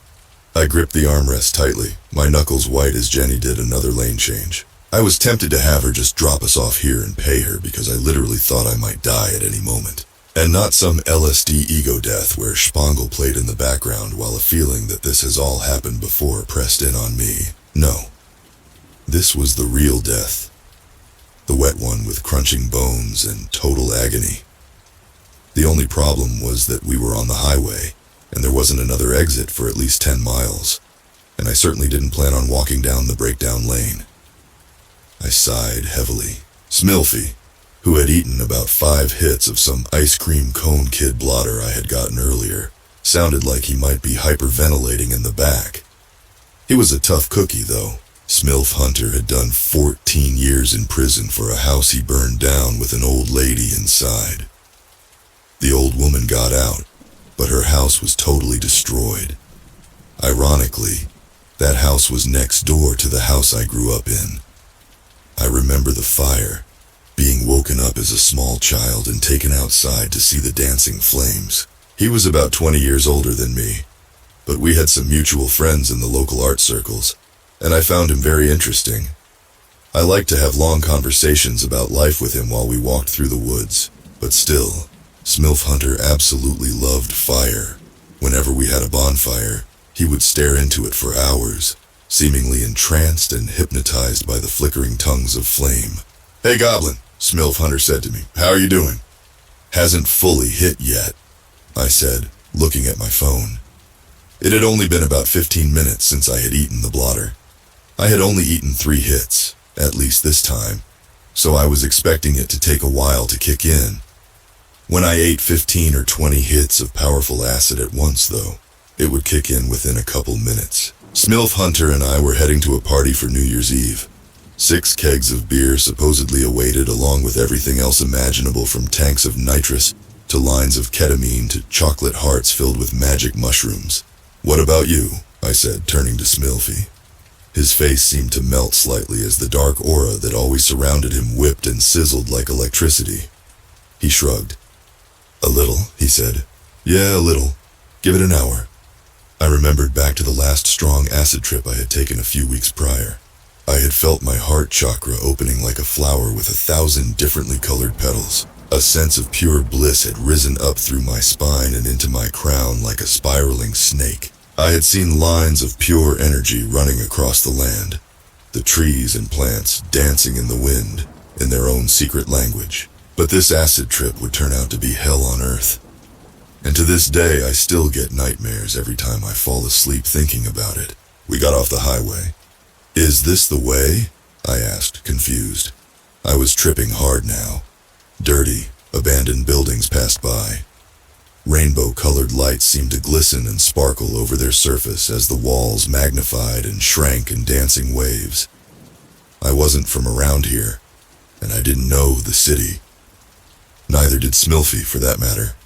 "Oh yes," Jenny said enthusiastically. She didn't use a GPS or any sort of assistance at all, and that worried me slightly. However, her next comment worried me much more. "Oh my God, look!" She pointed at an ancient-looking man laying on a pile of tattered cloth on the abandoned sidewalk. "It's a lizard person, right here." She pulled over and stopped the car. "Whoa, whoa," I said, putting my hands up. I looked back at Smilfy. He sat ramrod straight in the back seat, as stiff as a statue. He smoothed his dark hair over his forehead, his light olive complexion seeming to turn pale. Jenny opened the driver's door and got out, the car still running and the headlights still on. I didn't see anyone else besides ourselves and the old man on the sidewalk. I found this odd even for a rundown and abandoned part of the city. "Goblin," Smilfy said, his voice angry and slightly hissing. "Is this a prank on your part? I'm not finding it very humorous." He narrowed his eyes. I put up my hands. I did have a history of playing pranks, but I wouldn't have set this up. "Bro, I swear to God I have no fucking idea what's going on right now," I said. "This lady is absolutely nuts." He sighed. "Let's get out here," he said. "We'll walk if we have to, or call another Uber." "I have no idea where I am or if the party is close or if she's even taking us the right direction," I protested. "But yeah, we could try calling another Uber. Let's go tell Jenny." Smilfy and I walked the cracked, dirty street towards where Jenny stood, bent over the old man. The old man appeared to be dead, his sightless eyes staring up at the sky. My breath caught in my throat. "Oh shit," I said, "is he?" "He's not dead," Jenny protested. "They always do this during the metamorphosis. When they shed their human skin, they look totally dead. Their heartbeats and breathing even stop. But any moment now." She continued to stare intently down at the corpse. As I got closer, I could see his lips and fingernails had turned blue, his pupils dilated. "He is definitely 100% dead," Smilfy said without emotion. "Goblin, could I talk to you over here for a second?" He pulled me to the side. "We need to get out of here before the cops come," he whispered in a low voice, keeping eye contact. I noticed how patterns of reds and blues and yellows seemed to spiral around his body. The first true rising vibes of an acid frenzy had begun. I felt my pocket. In a flat piece of tinfoil I had about 5 sheets, or 500 hits, of the ice cream cone kid blotter, minus the 8 massive hits I had cut out of it for me and Smilfy. "Okay, let's just start walking and we'll..." I started to say, but I never got to finish the thought. From behind me I heard a disturbing, ripping sound. I spun around and saw Jenny quickly backpedaling away from the old man's corpse. His skin started to bulge as if he had rats burrowing in it. The bulges ran across his face and neck. He began to twitch randomly as blood streamed from his ears and nose and mouth. His legs started to kick as if pedaling an imaginary bike. His fists clenched and unclenched. Now, I had done a lot of psychedelics in my life by this point. I could always tell exactly what was part of the drug and what was not. I knew the auras and trails of light and ability to see chakras were all just a part of the LSD. And I also instantly knew that this was not. His skin started ripping away with a sound like tearing paper. Something much larger started to emerge from beneath a humanoid form. It had dark gray circles around lighter gray scales that ran all over its naked body. As it began to pull itself out of the tattered cloth and remnants of human flesh and skin, it turned its head and looked directly at me. Its eyes looked like cloudy white cataracts with something dark swimming underneath them. It had sharp, white spikes, a couple inches long, running over its shoulders and the top of its back. Its teeth glistened in the streetlights, sharp and predatory like the teeth of a lion. Gray claws emerged from its feet and hands. It took a long step towards Jenny. She continued to jabber and mumble. "No, please don't let the metamorphosis happen to me too," I heard her whisper. Smilefy grabbed my arm and spun me around. "Run, goddammit!" he hissed. "Get out of here!" He started to pull me away, trying to sprint, but my feet felt like lead blocks. "What about Jenny?" I asked, feeling confused and overwhelmed. "Fuck Jenny!" Smilfy yelled. As if to emphasize the point, we heard a reptilian growl. I looked back and saw the reptilian creature running at Jenny. It swiped its clawed fingers at her face. The flesh disintegrated into mutilated stripes. Her left eyeball burst open. Rivulets of vitreous fluid dripped down her bloody, torn open cheek as her eyelid hung on by tatters of mutilated skin. Jenny fell back, spattering blood all over the sidewalk and litter-strewn street. Then it turned its cloudy, inhuman eyes towards me and Smilfy. Waves of adrenaline coursed through my body. Panicked, I started sprinting, following closely behind Smilfy. The hard pounding of our sneakers against the concrete echoed through the empty slum. The much softer padding of the lizard's steps drew closer, but I didn't dare look back. With every smack of a shoe against concrete, I would see the colors of the sound, a sharp and panicked shade of red. Even in my mortal terror, the acid continued to shift gears on me. I started to feel an overwhelming sense of déjà vu, as if this had all happened the exact same way an infinite number of times before. In front of me, Smilfy's foot caught on a sidewalk curb as he sprinted for his life. As if in slow motion, I saw his body fly forwards, his mouth a great O of surprise. I glanced back, seeing the lizard creature only a few feet behind us. Reaching into my pocket, I pulled out my folding knife, flicking it open. It felt like a paltry piece of nothing in my hand. But if I was going to die, I was going to try to take this fucker with me. "Come on!" I screamed, a sudden feeling of calm and peace coming over me. I was ready. "Come on, fucker." And it most certainly did. In a blur, it ran at me, swiping at my head with its clawed hand. I ducked, trying to stab it into the center of its chest. The blade hit it with a sound like metal striking concrete. The hard scales and bones were too much, though, and the knife didn't penetrate. I saw a superficial slash across its alien flesh. Smilfy had gotten up. He also had a knife, as always. He came up behind the creature and shoved the knife into the center of its face. It stuck into its two nose holes, a waterfall of blood gushing out. It gave a mechanical, ear-splitting shriek, pulling its head back. Smilfy's knife came with it. Fury slitted its eyes as it spun and tackled Smilfy. In horror, I watched its claws come down again and again on Smilfy's chest, neck, and face. I ran towards the abomination and jumped at it, tackling it to the ground. We wrestled for a few seconds, but it felt like wrestling a snake. Its body moved in inhuman ways, and it seemed to slither out of my grasp. Its warm blood covered my body before it quickly crawled away, using its claws to slide its scaly belly across the pavement. It jumped up to its feet in a single motion. I heard Smilfy's choked, bubbling breathing from nearby, and I knew he was severely hurt or dying. On the ground, I started to back away. The creature loomed over me like the angel of death. It seemed to give a sadistic smile as it raised its hand to deliver the killing blow. I saw a flash of light and heard the roaring of an engine. The creature's eyes widened for a moment as its head spun to face the new arrival. In a blur, Jenny's car smashed into the reptile. Its body smashed hard against the hood as she continued to accelerate into the brick wall of a factory.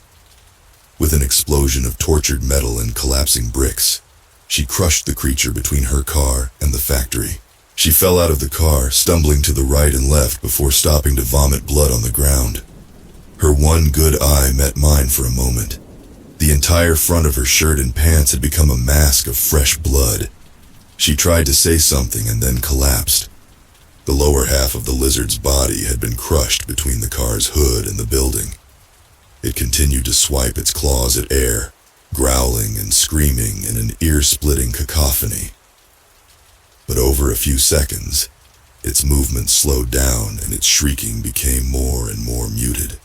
Finally, with a gurgling grunt, it fell forward and did not move anymore. Later that day, I checked out Jenny's Uber profile. She had 5 stars, all superb ratings from people who had driven with her. Sighing, I decided to also give her 5 stars. It might have been a far-out Uber ride after all, but it was certainly a night to remember.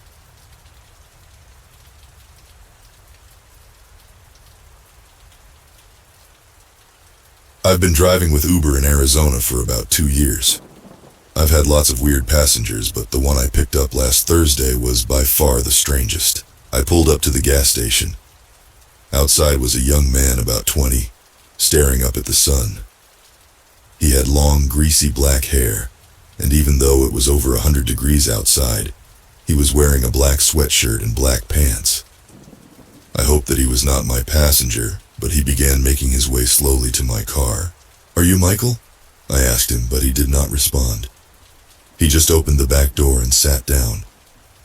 "Is your name Michael?" I asked again. "Yeah, I'm Michael," he said, talking slowly. He was definitely high on something. I should have canceled the trip, but I desperately needed the money. The destination popped up. It was about 40 miles away in the middle of the desert. I zoomed in on my map, trying to see what was there. It looked like there was nothing but sand. "Where are you headed?" I asked him. "To the desert." "Are you sure you put in the right location?"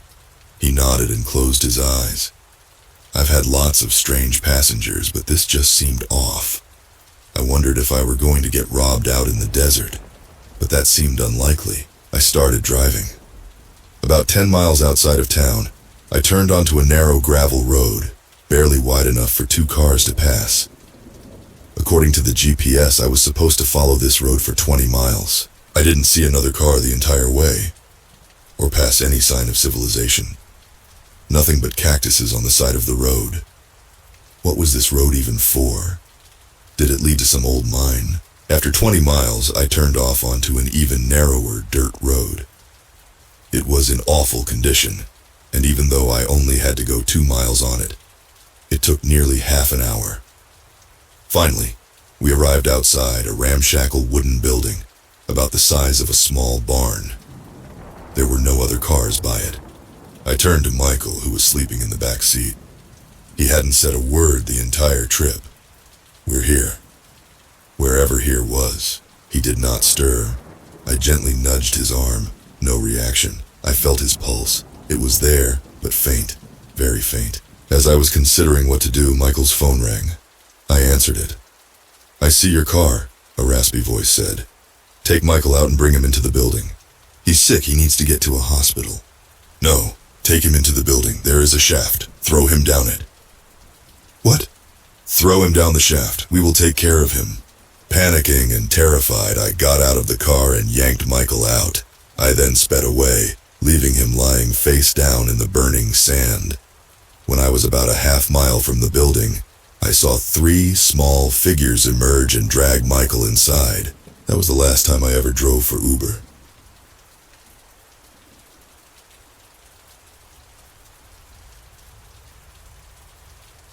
You know that feeling you get when something just seems off? That little nagging sense of dread that prickles at the back of your mind, raising the tiny hairs on your neck and making your stomach churn ever so slightly. I should have listened to that feeling the night I called that Uber to come pick me up outside the Desert View Trail Tavern in Scottsdale, Arizona. Maybe then I could have avoided falling into the nightmarish reality that utterly shattered my previously comfortable worldview. My name's Tom, and like so many others, I got lured into the gig economy after the pandemic layoffs hit my old finance job back in 2021. For the past couple years, I'd been scraping by doing freelance data analytics on top of driving for all the major rideshare services. Uber, Lyft, you name it. Not the most glamorous life. But it paid the bills and helped subsidize my meager savings until I could get another entry in corporate America. Anyway, it had been a buddy's birthday that warm August night, which translated into an evening of hard-earned drinking for me after spending the day grinding away on excessively boring data sheets and spreadsheets. A little after midnight, as the bar began emptying out and my pals headed home with their respective SOs, I fired up the Uber app on my phone to call a ride back to my place. I must have been feeling no pain from the beers at that point, because when the app search revealed there was currently a shortage of drivers in my area operating, I decided to roll the dice and request one anyway. What was the harm in waiting a little longer, I figured. At least the summer evening air was dry and barely under 90 degrees. Way better than standing outside and freezing my ass off in January. So with a slight buzz still dulling my senses, I pocketed my phone and meandered outside to the curb, leaned back against the stonework facade and settled in to wait for my chariot. Maybe 10 minutes ticked by with no notification before I fished my phone back out, intent on double-checking the app's driver status. What I saw made my breath hitch slightly while instantly sobering me up in a cold shock.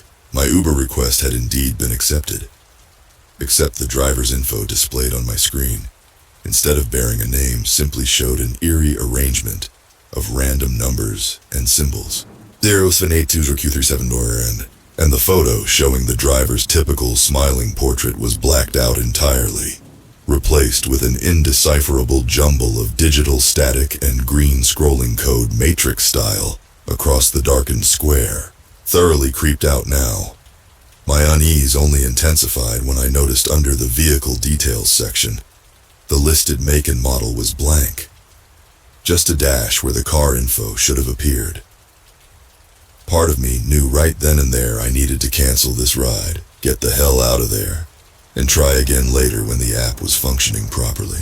But again, the alcohol in my system overruled those survival instincts, whispering to me that this was probably just some weird temporary glitch to be expected in the new age of technology we lived in. I could always screenshot the error and report it to the engineers at Uber later, it reasoned. For now, I'd just sit tight and await my ride like normal while the system sorted itself out. I wish I could say the car that finally pulled up to the curb about 5 minutes later gave me pause, jolted some primal sense of danger and triggered the fight or flight instinct. Instead, the innocuous silver Toyota Prius that rolled to a stop in front of me looked like every other rideshare vehicle operating across America. A little dinged up, sure, but ultimately just a faceless workhorse of modern transportation. The window buzzed down at my cautious approach, but again there was nothing outright threatening about the driver either.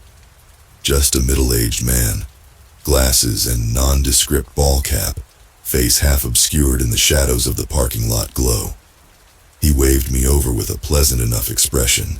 "Tom?" he asked in a friendly tone, gesturing for me to climb in. Maybe it was the alcohol inhibiting my better judgment yet again, I don't know. Or maybe I was subconsciously trying to convince myself that this was all just a bizarre but harmless technical hiccup.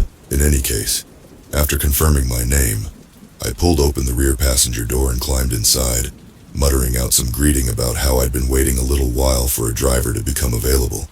The guy chuckled softly, easing the Prius out onto the main road as I settled into the back seat. You know how these app things can be. Always a little glitchy at the worst times. But no worries. I'll get you home safe tonight. Something about his tone didn't sit quite right with me even then. A certain irreverent smugness underlying the friendly affability. But my skewed frame of mind refused to let me dwell too long on any new suspicions.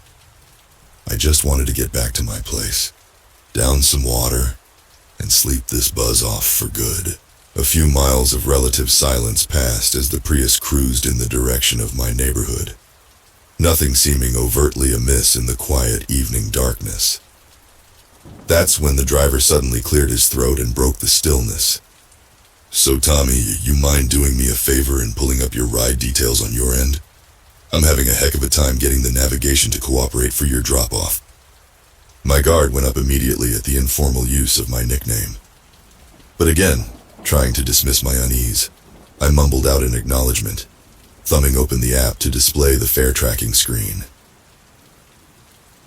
Huh, that's weird, I muttered, frowning a little at the frozen interface. My app still isn't showing any driver details at all. Just a dark profile pic and a bunch of random numbers where your name should be.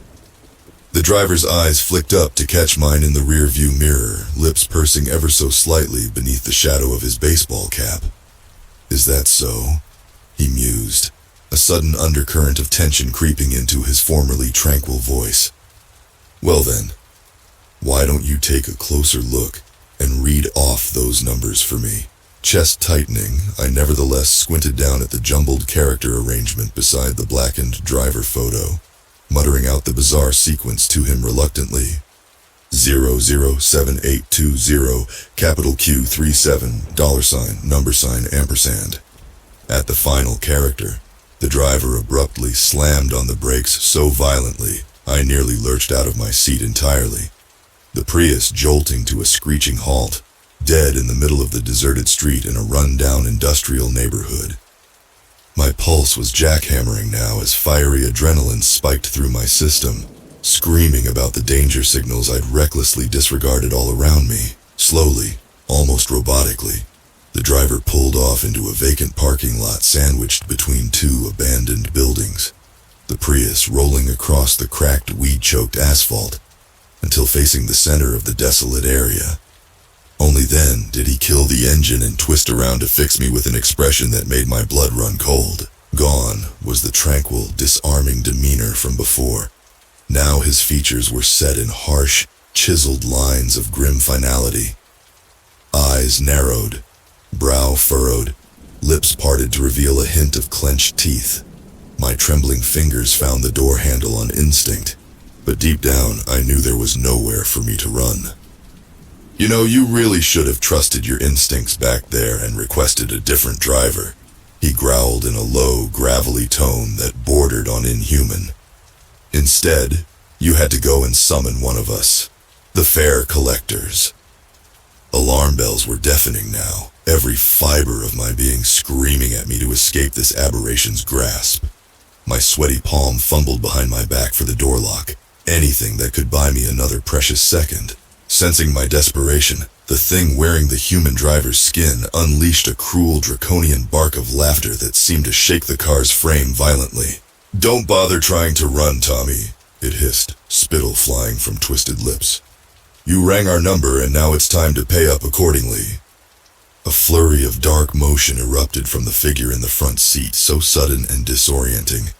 I couldn't even process what was happening at first. All I registered was the rending, almost liquefying sound, as the limbs seemed to distend and elongate in grotesque, fractal increments, arms and fingers merging into spindle-like tentacles that undulated through the air with unsettling, almost sentient deliberation.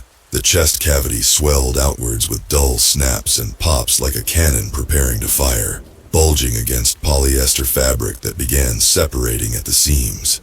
I tried to scramble away in blind terror, even as those sinuous, clawed appendages lashed across the back seat, snaring my limbs before I could locate the door release. I opened my mouth to unleash a scream, but recoiled when I saw the next stage of this unholy metamorphosis the fare collector was undergoing. The thing's jaw unhinged in a shower of brackish blood and ichor, yawning open far beyond physiological boundaries to reveal row upon concentric row of needlepoint fangs punching upwards from a gullet that seemed to descend straight into the depths of an eldritch abyss. The leathery skin covering its skull instantly calcified, permitting and cracking as 3 additional compound eyes erupted in a delta-spaced array across its bulbous cranium, burning with smoldering crimson malevolence. By now, the skeletal telescoping limbs had ensnared me fully, retracting back to wrench me screaming into the abyssal toothed maw that encompassed its entire frontal cavity, like a snake unhinging its jaws to swallow its prey whole. So consumed was I by the stark, unholy wrongness of this metamorphosis that I scarcely even registered the blistering sting of its hollow fangs piercing my flesh, all across my back and limbs. It wasn't until the dark toxin began pumping through my veins like electrified acid that the true torment revealed itself. Not the physical pain, but mental. A haunting plague of whispers and psychic malignance seeping straight into the deepest recesses of my cerebral cortex. Visions erupted, rapid-fire flashes of realms beyond our own. Golems of writhing, sentient viscera littering scattered debris plains. Pantheons of cyclopean deities gesticulated in frenzies of eldritch geometries. A single omniscient entity reigning eternal across infinite permutations of the multiverse. Over and over, the telepathic hauntings crescendoed in maddening repetitons, encoding horrors that exist beyond our puny three-dimensional scope. By the time my synapses began frying under the intensity of these infinite, ageless insights, I could scarcely even remember my own identity amidst the limitless everything that this so-called fare collector had invaded my mind to impart. All I knew was that the meager fabric of pain, ambition, memories, and material existence I'd once clung to had been reduced to ephemeral molecules in the abyss of what remained. I wish I could tell you. I eventually emerged from beneath those indescribable layers of cosmic revelation that unmade me as a living being, returned to my reality as a waking, breathing organism. But according to the scant intelligence I've been able to gather in my tattered state, that's simply not how the fare collectors operate. Those drafted into their ranks no longer fit within the mundane scope of human existence we recognize. My known identity is gone, replaced by a mere sliver of the abominable eternal knowledge inked into the very fabric of our universe and beyond.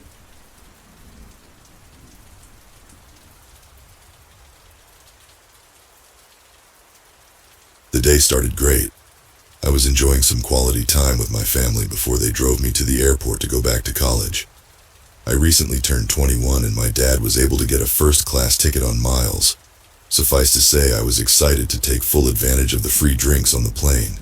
3 gin and tonics later, I landed. At about 1 a.m., and I get my bag and wait for my lift at the pickup area. The Lyft driver got turned around and went to the wrong location, but I told him where I was, and he came around and found me. He apologized and gave me a water as consolation, which I didn't drink. As we are driving along, I am just watching TikTok trying to make the time pass, as my roommates were excited for me to return, and we were going to celebrate. About 15 minutes outside of my college's town, my driver pulls over on the side of the highway, puts it in park, and pops the hood of the car. Or at least I thought he did. I realized he never pressed the button to unlock the hood latch. He is in the front of the car looking in with his phone flashlight through the grill of the car, which I thought was odd. He had popped the trunk, right? He briefly came back in the car and I asked him what's going on. The car seems to be overheating.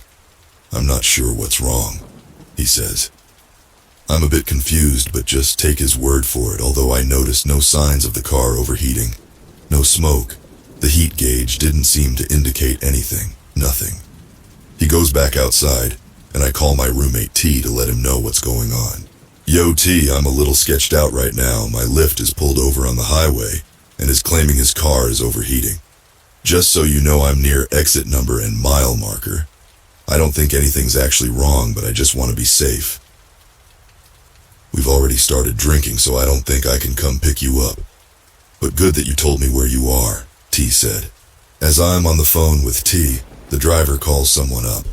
I figure he's calling OAA to get a tow truck out there. He then comes back into the car to tell me his brother was coming to pick me up.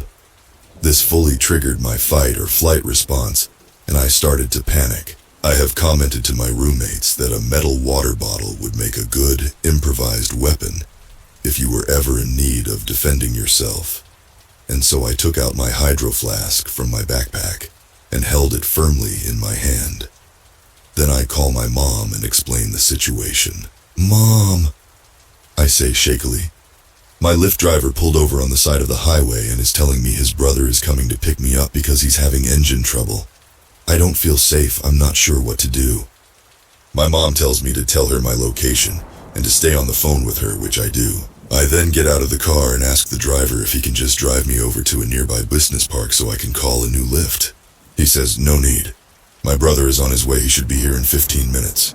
In a cheerful voice that verged on threatening. I say, "Can I just have my bags then? I'm just going to walk over there." He again goes, "Why, I promise my brother is coming, he will take you the rest of the way." I repeat, "No, it's okay, I'm going to call a new lift. Can you open the trunk and give me my bag?"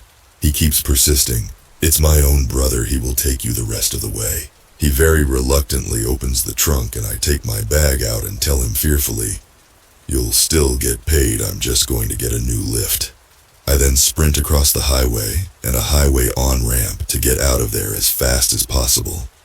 I turn around to see him angry talking to someone on the phone and walking back to the driver's seat of the car. I turn back around, jump down an embankment, over a fence and into the business park. I stay on the phone with my mom as my dad calls Lyft to report the driver until I get picked up by my new Lyft. Coincidentally, my Lyft takes the same on-ramp I had ran across and I look over to see the car is gone. This all but confirmed my suspicion that he was having no engine trouble whatsoever. I then, as calmly as I can, ride back to my house and explain what happened to my roommates. I'm not sure if I was overreacting, but I'm glad I erred on the side of caution. The worst part, since he was driving me to my house, he knows my address.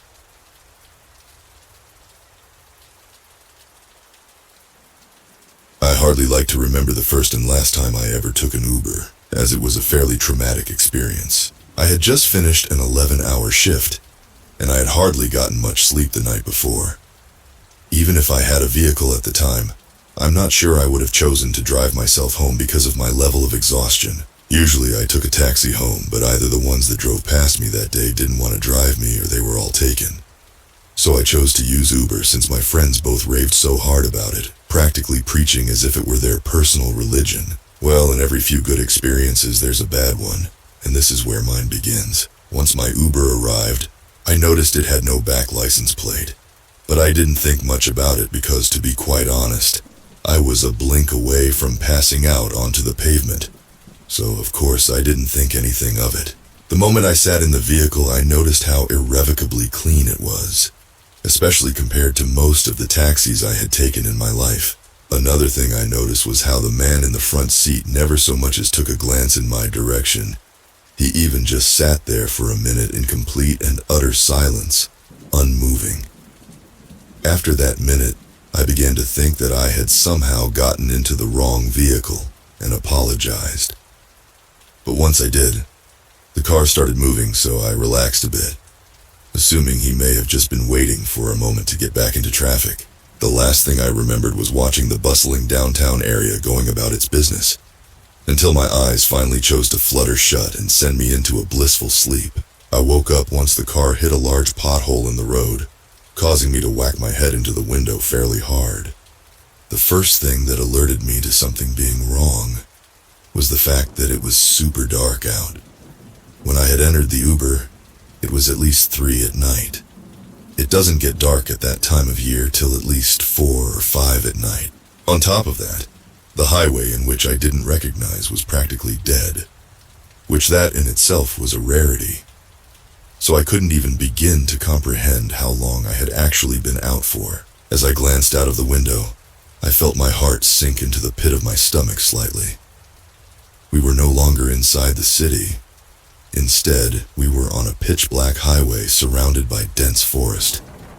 And I didn't live anywhere outside of the city.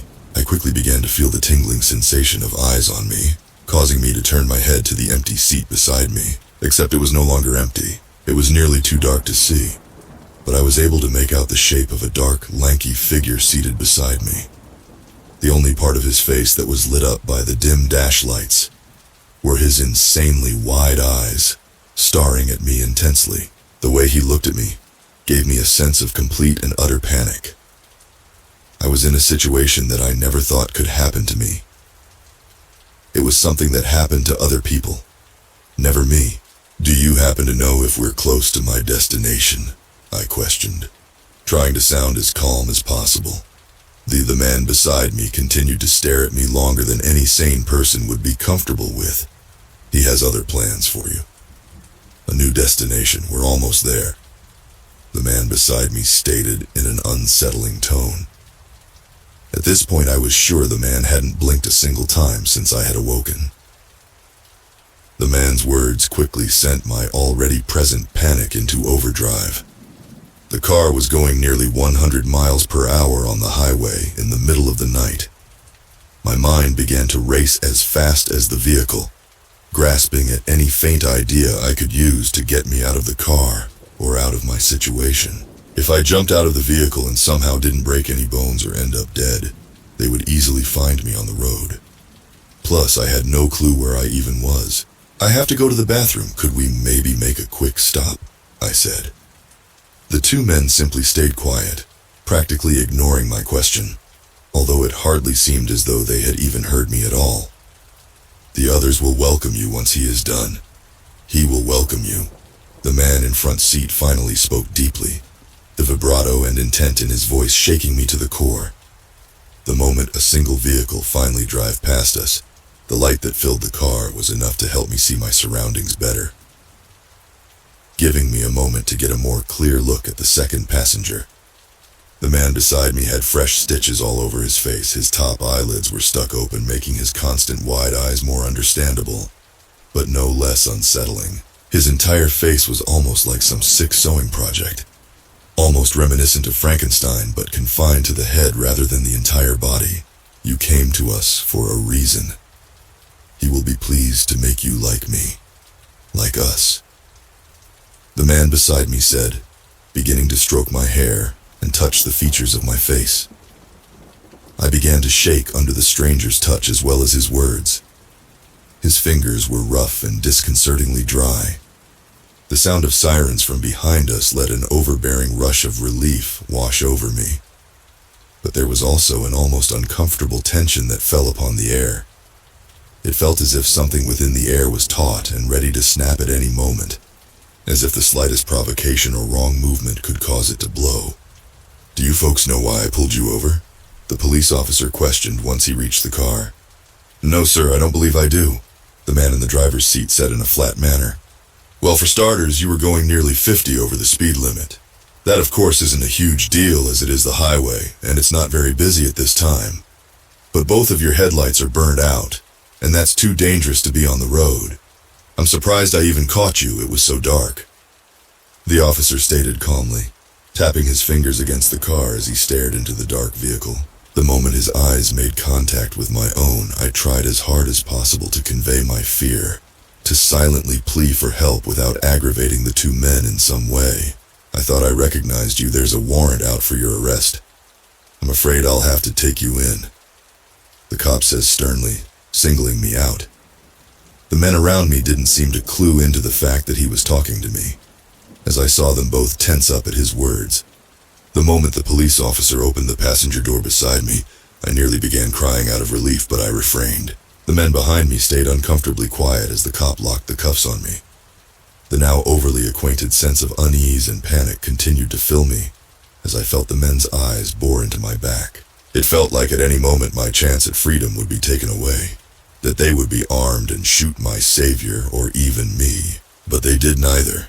Instead, they sat within the car quietly, just staring at us in a horrific trance-like state. Even as the cop car began to drive away, I somehow still felt their cold and unnerving stares upon my skin. The air still thick with tension, and no matter how far away we got, their car never moved so much as an inch, which made me feeling even more so stressed than before, if it was even possible. "How'd you know I needed help?" "I'm a cop. I could recognize the look in your eyes from a mile away. I see it daily," he stated. Within seconds, I began breaking down in tears. Every emotion suddenly overwhelmed me. The man didn't say another word the entire ride. He simply let me cry it out. He even offered to watch my house for the night in case they came back, as I had given them my address. I, of course, said yes, even though I didn't sleep a wink that night. They never came back. They probably found another woman instead. The thought sickens and terrifies me. Maybe they never even left that spot on the highway. If that hellish car had never gotten pulled over, I don't even want to know what would have happened. I wouldn't have gotten my chance to escape the horrible situation I had found myself in. Be careful if you take an Uber or any other service like it, and no matter how tired you are, don't fall asleep in the vehicle.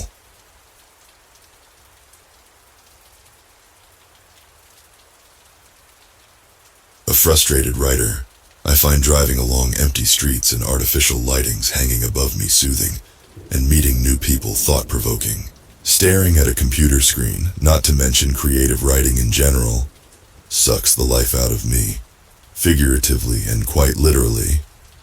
What I do isn't exactly lucrative either, especially since I'm just starting. The tranquility provided by night driving is most welcome, and has been helpful in terms of coming up with fresh ideas for my pieces in progress. I mostly pick up passengers at night up until the witching hour. On a personal standpoint, being an Uber driver is a win-win situation. Profit, novelty, inspiration, although occasionally that isn't the case. I once drove for two men who were trying to prove to each other who the better lover was. A group of drunk people once made a disgusting mess in the car's back seat, and the extra pay didn't change the fact that I had to spend some of my writing time washing the car's interior the next day. Then there were the occasional storytellers. Ones that were apparently so lonely that they had to displace their troubles and failures on a stranger. That being said, there are pleasant passengers who could effectively cancel out the unpleasant ones. It is around 2 a.m. I'm driving around the city after I've just dropped off a passenger, impatiently waiting for that familiar beep that tells me that I have a new pickup. It isn't until 20 minutes later that my phone has received a notification. The passenger's name doesn't show. Instead, it is replaced with unknown contact. System bugs aren't an uncommon occurrence, and I'm not about to reject a passenger, especially since they're scarce at this time of the day. What the passenger had put on the notes section is bizarre. Don't look at me. She situates herself at the back seat, leaning towards the right window. I thought I wouldn't have a difficult time fulfilling her odd request, but her captivatingly overpowering fragrance makes me curious as to what she looks like. She smells beautiful. So I glance fleetingly at the rearview mirror. Her small hand rests on her chin, swaying parts of her blonde hair that is tied in princess-like braids. Her dreamy eyes are fixated outside, but it isn't difficult to admire her looks, even though she isn't facing in my direction.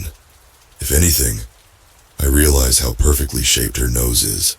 That's enough. I know full well why she has requested for me not to look at her. It isn't implausible to assume that perverted drivers frequently stare at her and make her uncomfortable every time she takes a ride. The moment I take my eyes off her, I feel butterflies in my stomach. I'm having goosebumps, but it's not because I find the woman behind me attractive. It's because I sense that every fiber of my being is being watched by someone with killing intent. I look around the streets for the source of this chilling feeling, but I needn't look far. I can see through my peripheral vision that my passenger is looking at me. Is she the one giving off this unsettling feeling? I grow more aware of the dead silence, with only the humming of the car's engine fighting it off. Her hatred towards perverts must be stronger than I initially thought. "What seems to be the problem, ma'am?" I ask without looking. My words didn't have any effect. Growing more restless, I look back at her. To say that she's staring at me would perhaps be an understatement. Her eyes are exaggeratingly wide open, never blinking, filled with palpable bloodthirst that makes me all the more uncomfortable. She's still beautiful, but it is noticeable that she looks different from how I saw her just a minute ago. She looks empty. I clear my throat. "You're safe here, ma'am. I apologize if I offended you in any way." When I set my eyes on the road once again, I notice that she's grinning, with her eyes still set on mine. If she's attempting to be friendly, she's failing. Every strand of hair in my body rises as I glance at her again. Her eyes grow even bigger that I'm scared that they will pop out any moment, and her cartoonish, physics-defying smile sends shivers in my spine. There are traces of blood on the gaps of her decaying teeth. I also can't smell her enchanting perfume anymore. I have to open up the windows, resisting the urge to throw up as a decaying smell slowly fills the interior. Just what the fuck is happening? Maybe I'm just too exhausted to the point where my mind has decided to play tricks at me. But the more I rationalize, the more I find it hard to convince myself that none of this is real. No, that's impossible. Thinking that I'm just hallucinating for some goddamn reason. I look at her for the fourth time. I regret doing so. Her twisted face occupies the entire rearview mirror just inches away from me. I didn't even hear her make a move. Not a single trace of the beautiful woman I saw earlier remains. Behind me is a horrendous hag who seems to send a terrifying message to me through her dead eyes. I can feel her warm, putrid, grunting breath on my neck, and I piss myself in the realization that I just picked up someone whose sole purpose is to might as well kill me. My survival instincts kick in. Don't look at me. Don't look at me. That was this monster's request. If I do just that, everything will be fine. It takes a lot of effort to focus on the road and to not look at the rearview mirror. It's like she's tempting me to look one more time. It's so fucking fortunate that, despite the paralyzed state I'm in, I've still managed to reach our destination. Slowly, her breath becomes distant. I hear a clicking sound as she opens the door. Tears flowing out of my closed eyes. As soon as the doors close, I hit the gas with all the strength I can muster, constantly reminding myself not to look behind until she's out of reach. I pull over in front of a convenience store and start to vomit all over the steering wheel out of fear and disgust. The portion of the back seat where she sat moments ago is soaking wet. And it is this fact and the lingering rotting smell that reminds me that all of this is not a nightmare. What happened, no matter how irrational it might seem, truly happened. You're going to pick up weird people at some point. My friend Kurt had been telling me ad nauseum. And yes, I indeed have picked up several passengers that are, to say the least, irritating. I believe that it's the kind of life that other Uber drivers must be accustomed to. But a bothersome passenger is one thing. A passenger that isn't even a person is another. What would have happened if I looked for the fifth time? That is a question that I can't help but get curious as to what the answer might be, even though I know deep down that every answer would be horrifying.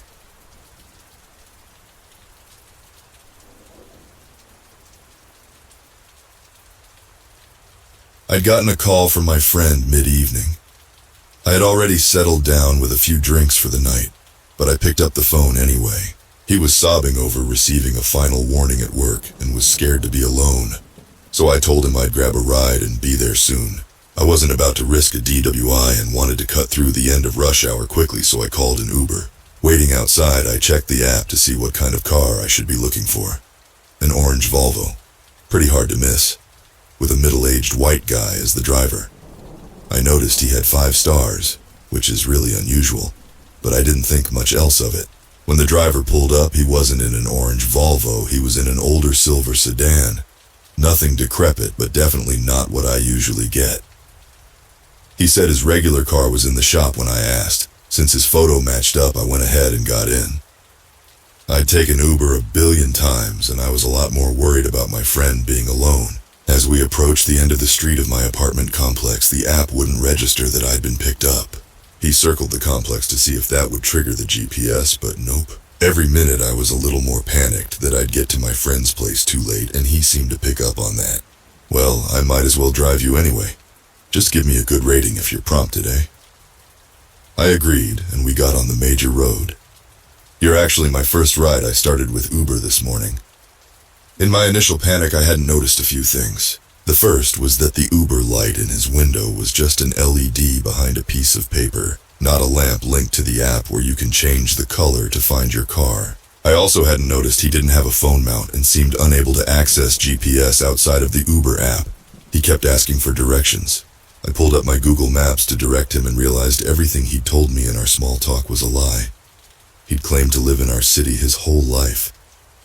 I've lived here not yet 5 years, and I can find my way around without GPS on major roads. Who knew where this guy came from? I've learned from past jams that calling a creepy situation out is likely to make it worse, while nicing your way through it might get you out unscathed. So I made conversation and let him do most of the talking, mentally noting any details so I could notify Uber later. He went from having lived in my city his whole life to moving here at 18 and staying. He claimed to have 6 grandchildren, which seemed like a stretch for someone who didn't appear to have hit 50 yet. He pointed at a large house off the major road, casually saying he owned it. Definitely weird stuff, but nothing inherently dangerous at that point. I could sense he was getting annoyed at the clacking of my nails on the phone while texting my friend. There is no secret texting in my life, and this was no exception. I explained I was checking in on my friend to make sure he was waiting on me, and had the door unlocked. He didn't say anything and put his focus back on the road. My GPS started rerouting us, and I asked where we were going. He said I could turn it off because he knew that part of town, and there was a shorter way. I kept the GPS on and made sure I'd silenced my phone completely. We wound up in the parking lot at Fisher Park, close to downtown. It was sketchy, but there were a few other cars in the lot, and Fisher Park is surrounded by neighborhoods. The driver unbuckled his seatbelt and said he needed to make a call. I tried to keep my face calm and my voice cheery with an, "Okay, no problem." He walked off about 20 feet and was trying to keep his voice low, but I could tell from the reddening of his face and the spit flying from his teeth that he was angry. I heard a truck approaching at the adjacent road and used the background noise to cover my slight opening of the door on the opposite side. "It's the wrong one, you fucked up and now she's onto me." Some noise on the other end managed to come through, but I couldn't understand it. "We agreed when you first came up with this stupid plan that there was no room for mistakes. She's playing nice right now, but we've got to ditch the plates as soon as I drop the bitch off. At this point, she's bound to file a report." More noise. A little louder this time, but still unintelligible to me. "No, I am not bringing her to you. Fuck you, Jason. Meet me at the Circle K in 30 or I'm out for good." He came back to the car. I managed to tug the cracked door shut when he settled into his seat. "Sorry about that. My roommate locked himself out of the apartment. He can be a real jackass and wanted me to come over and let him in. But let's get you dropped off first." I made sure to keep my breath steady and my eyes on the screen as the driver got back on the GPS route. After about 5 minutes, we got on the same block as my friend's apartment, and I said he could drop me off there. I smiled, thanked him for the free ride, and rushed to my friend's door. I was somewhere between panicking over him not answering and my mind wanting to defragment what had just happened when the door gave way. I spent a few hours calming my friend down and coming up with a game plan for work. I told him I'd had a weird Uber experience, so he offered to drive me home even though the rain was pounding outside. I'd been home for about an hour when my phone dinged. It was my friend who had dropped me off. "Holy shit, Em, is this the guy that drove you?" Attached was a link to our local news website. Breaking police in high speed, chase with suspects in multiple missing persons cases. I saw the mugshots of 2 men. One was my driver looking a little worse for wear, the other a younger man named Jason. They'd both been in and out of trouble for breaking and entering, as well as a few drug distribution charges listed under Jason. Apparently they were the last to be seen with the victims after a string of missing persons reported over the last 7 months. Human remains had been found at the now abandoned trailer they'd last been listed as occupying, along with a cache of illegal bear traps, a broken mini fridge containing several bottles of what was believed to be a codeine opioid substance, 3 large animal crates, and a room of tools all soaked in DNA. All of the missing persons were women in their 20s and 30s with red hair. The police had been able to link Jason's Tinder page with several of the missing women as well. Apparently the police recognized the driver and Jason from their mugshots at the Circle K when the confrontation and subsequent chase commenced. I reached up and patted the side of my head subconsciously. I'd just touched up the purple dye over my naturally red hair the day before.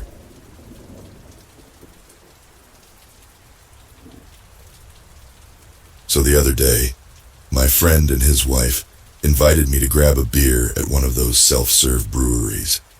I wasn't planning to drink a lot, but I decided to play it safe and get an Uber. As soon as I confirmed the pickup, my phone shut off. I didn't realize that I had forgot to charge it the night before, so I grabbed my portable charger and rushed outside to wait. When the Uber showed up, I hopped in the back. The driver was really friendly and greeted me with a smile. I don't remember the exact conversation, but I will try to paraphrase it the best I can here. "Driver, where are we heading?" "I'm going to this new brewery off Horton Ave." Driver, "Oh yeah, it's called Tapped, right? I read about that place online." "That's the one." Driver, "We'll buckle up and I'll get you there in a few." My phone was still too low to power back on, so I just looked out the window, enjoying the scenery. It was nice to get a break from staring at a screen all day. As we continued to drive, I caught a glimpse of the driver's eyes in the rear view window. His cheery expression seemed to disappear, and he looked almost angry. I asked him if everything was okay, and he quickly switched gears and flashed me a smile. "Driver, just concentrating." I didn't think much of it, and continued staring out the window. About a minute later, the driver took a deep breath and turned to me. "Driver, I'm just so sick of them, you know." Who?" "Driver, them people, everyone." This caught me off guard. "Yeah, people suck," I said awkwardly. "Driver, they just don't understand how pointless it all is, how meaningless their lives are."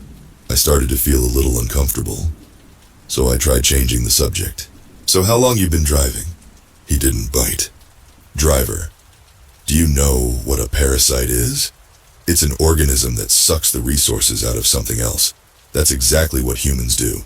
They just take and take and take, but offer nothing in return." At this point, I was getting nervous. I didn't know if this guy was mad at me or just venting. So I nodded awkwardly and made up some excuse to get out of there. "You know what? My buddy just texted me and said he wants to pick me up here." My phone was still charging. "Driver, it's okay, we're almost done." The guy couldn't take a hint. "No, I think I'd like to get out now. I'll pay you for the full ride." I tried unbuckling my seatbelt, but it wouldn't come undone. I think this buckle is broken." "Driver, they treat me like I'm worthless, but they have no idea what I'm capable of." "Dude, let me the fuck out of this car!" I kept trying to get the seatbelt undone, but it was completely stuck. I started pulling on the strap for slack and eventually wiggled myself through. When the car slowed down, I opened the door and jumped out, tumbling on the side of the road. The driver sped off. I got up and dusted myself off. Luckily, I wasn't hurt, but my palms had a few scrapes and cuts from the fall. I knew I had to call the police. And thank God my phone was finally charged enough to power back on. As I waited for it to load, several alerts popped up on my phone. 4:34 p.m. "Hi, this is your Uber driver, Michael. I'm out front. 37 p.m. I've been here for a few minutes and can't seem to find you. Tried calling, but no answer. 4:43. Okay. Well, it's been about 8 minutes now. If I don't hear from you, I am going to have to leave."